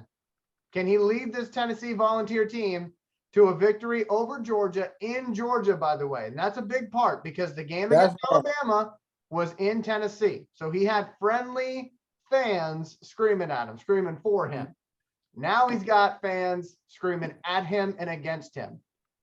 And that will play a factor in this game. But I am very curious to see how Tennessee and Georgia shakes up because it'll be my guy, Hendon Hooker, going up against Nate's guy in Ringo and a couple of the other guys that Nate has said. So Nate, I'm gonna toss it over to you. What are you feeling like with this matchup? Because I feel like it's a dandy. Tennessee got lucky. Well, they're getting lucky this week because Nolan Smith, which is one of the leading linebackers for Georgia, is out. But they still have that mammoth human being on the D-line in Jalen Carter, who is going to play. And Kelly Ringo is going to play. So, like I say, when we do our prospect watch, I don't think you can go bad with picking guys from the SEC. This is where you can honestly say where you can, especially defensively, go against the top guys. Top wide receivers. They're in the SEC. When you're talking about burners, when you're talking about overall prospects, you're going to get a lot of that from the SEC. Big, burly, bruising type of defensive lineman. You want to get that there. But you're also going to get a mix of mobile quarterbacks, which is also going to put a strain on your defense. So it's also going to be a chance to see how Kelly Ringo, is he going to tackle? Are they going to use him as a spy? Is he going to be able to stay disciplined, to stay to his man while Hendon Hooker's running around? Is Hendon Hooker going to be able to deal with that pressure that's going to be coming from Jalen Carter and the rest of those Bulldogs? Will he minimize his mistakes so that they have the best chance of winning? But even though they don't have Nolan Smith, Georgia is still, last year, had the #1 recruiting class in all of college football. So for Georgia, when they say it's next man up, it's literally next man up. So it's definitely going to be interesting. What you think, Bobby? I'm just, it's a rivalry game. All eyes again. But shoot, honestly, to be honest with you, Elijah really hit the nail on the head. I want to see how he's gonna be in those hostile environments. Mm-hmm. I remember from the Alabama game him throwing all those touchdowns to the same guy. I want to see how he evolved with that. Not saying that the guy ain't open or to force nothing. I just want to see where he grown, But other than that, man, I gotta wait and see. I gotta see what he do, man. I think he all right though. Honestly, this game right here is what's gonna make his money. So yeah, I want to see that wide receiver will be he will be covered by Kelly Ringo. And that might be a problem. And the reason why that might be a problem for folks who don't follow Tennessee football, again, I for some reason I always come out of these things looking like a Tennessee Volunteer fan, even though I'm a Georgia Tech fan. But one thing you should keep your eye on is what Bobby just said, what Nate just said, because the #1 wide receiver for Tennessee is Jalen Hyatt. Now, I said earlier, Hooker has thrown 21 touchdowns. 14 of those touchdowns have gone to Jalen Hyatt. So when he is taken out of this game early on, because that's what Kirby Smart and his defense does, he finds that guy and you're not throwing to that guy no more. What happens? Yep. I will be very curious about that as well. And I just wanted to mention, because we haven't even talked about Jalen Hyatt. 14 touchdowns, got 900 yards receiving. He's a junior. He could probably come out, and he probably will. 6 foot, 175-pound wide receiver.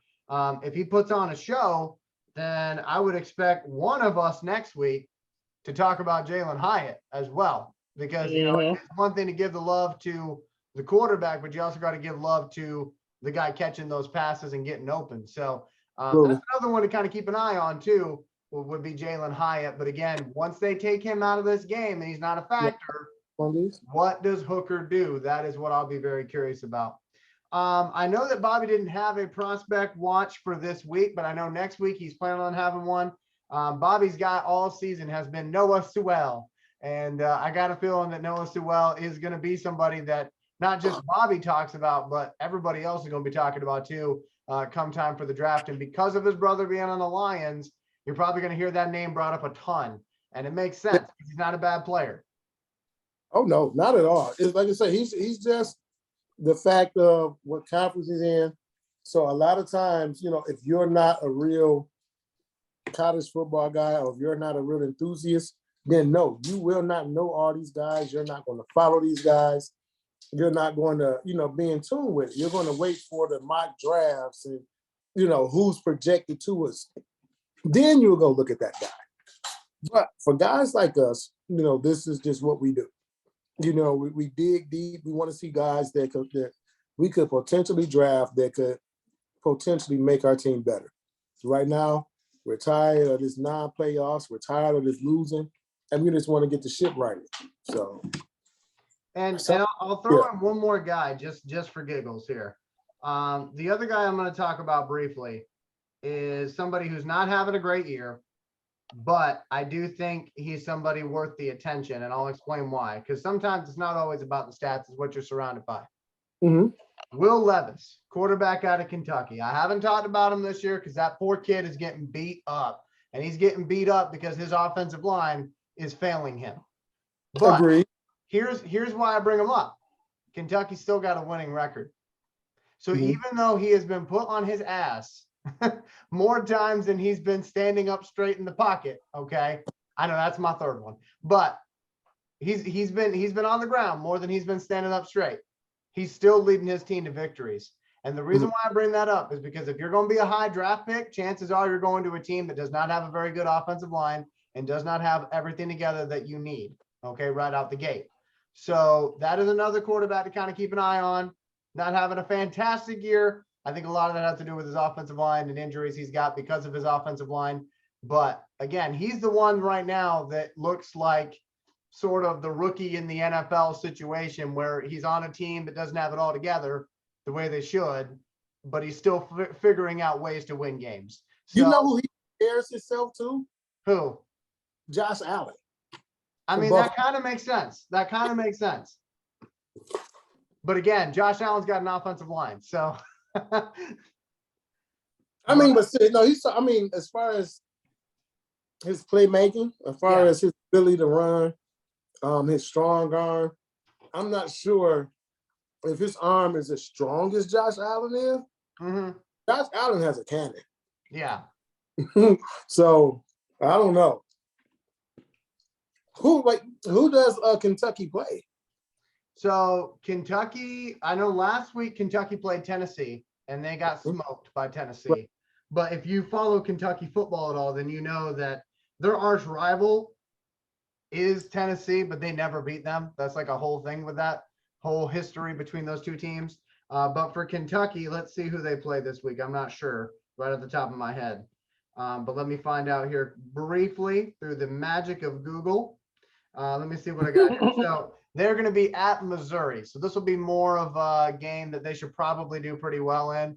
But again, like I've been saying, I'm not saying that Will Levis's stats are going to blow you away and you're going to be like, oh my God, he's so great.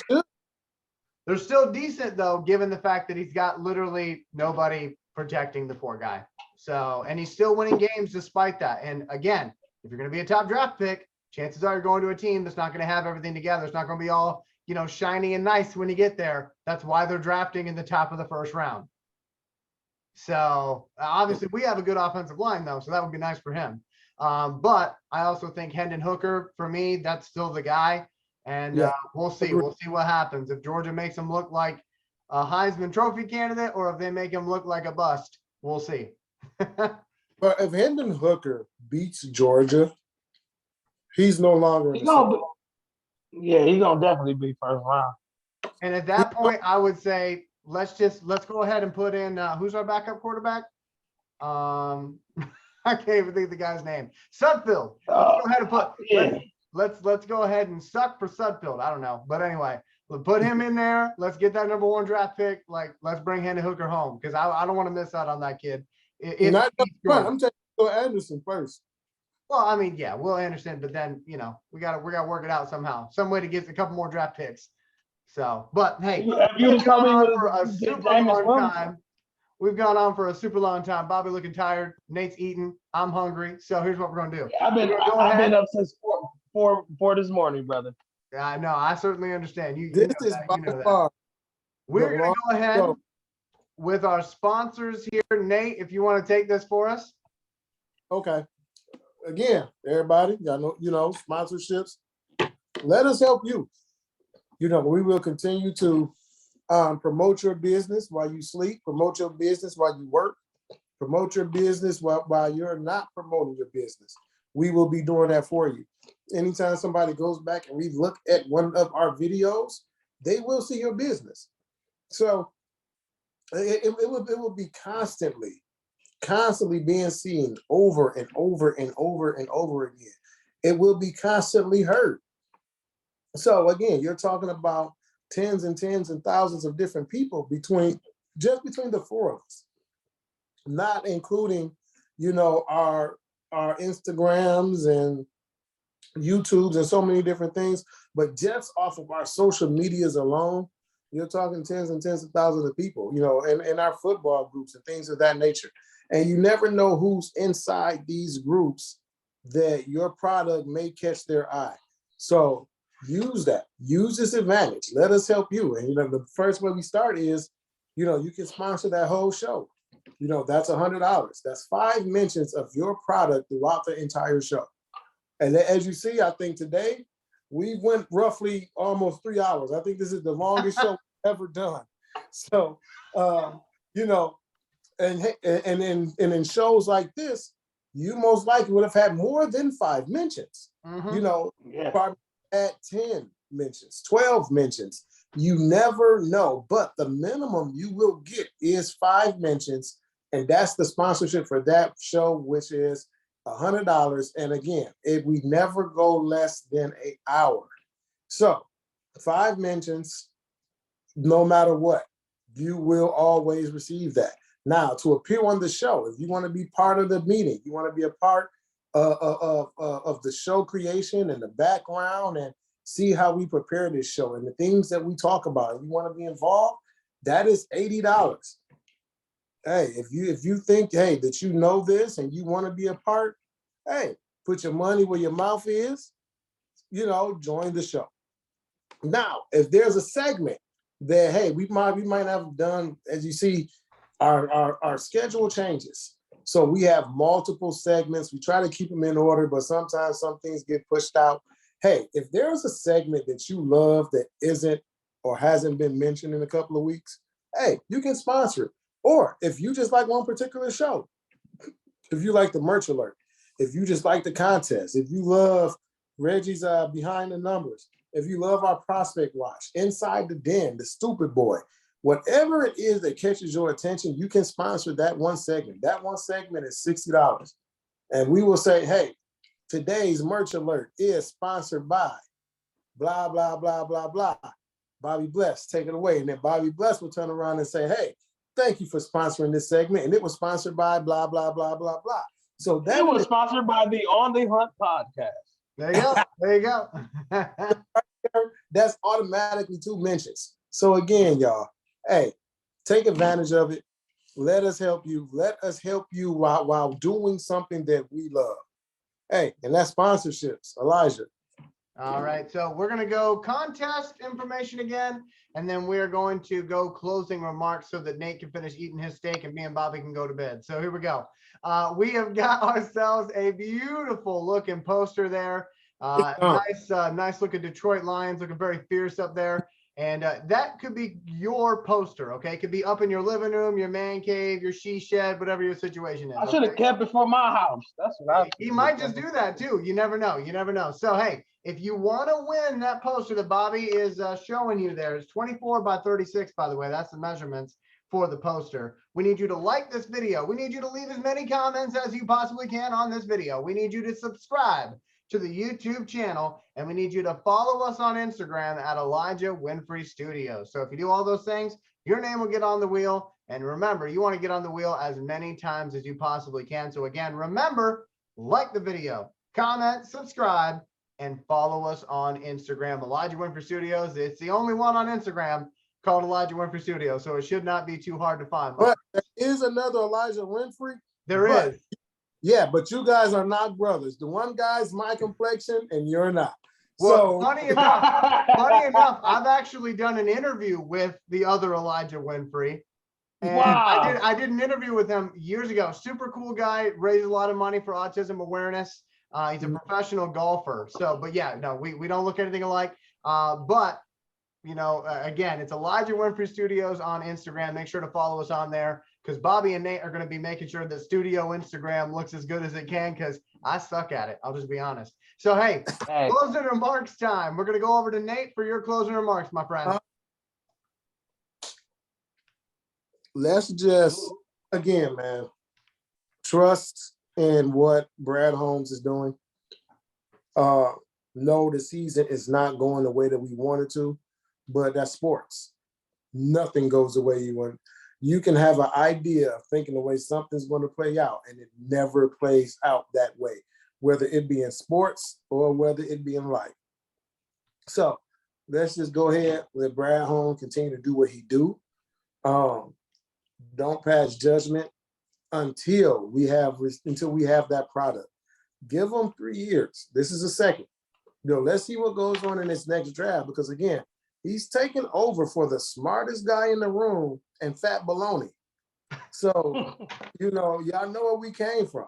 They left them cupboards bare. They left them bare, bro. These guys traded away anything of any type of value that we had. You traded away perennial Pro Bowlers. And if anybody don't know what perennial means, that means more than once. That means reoccurring. And Darius Slay, you had Quandre Diggs, you had Glover Quinn. The disrespect to Glover Quinn, that's disrespect. Quinn to this day still reps the city of Detroit. So whatever y'all do, make sure y'all check out Glover, man. Glover still reps the city. So everybody, like I say, just give Brad Holmes a chance, man. Let him do what he's gonna do. Bobby. Well, I don't got much to say. It's this energy for me, bro, right here on this show. Pretty much. This energy for me, man. That should be doing all the talking I need to do. What about now we hear Mrs. Bobby, like from the other side of the room. Okay, so hey, I just want to wrap things up by saying thank you. Thank you for the support. Thank you for watching these episodes that we put out. We understand there's other ways you could spend your time, other things you could be doing. So if you're spending any amount of time with us, thank you, thank you, thank you. This is something that we started out of our love for the Lions. And I can't believe it, but we're already on, I think, 12 episodes now. So that's pretty cool. So thank you again. I want to thank my co-host. I want to thank Reggie. And folks, that contest is going on. Win yourself that Lions poster this week. Do not be without. And hey, hopefully the Lions will give us something to cheer about. And I don't want to use up my curse word allotment, but fuck the Packers. There we go. Okay. Yeah. Hey, have yourself a good one. Cassandra. We will, Cassandra, go because I'm gonna have to go in the corner. But anyway, have yourself a good one. We love you. This is On the Hunt.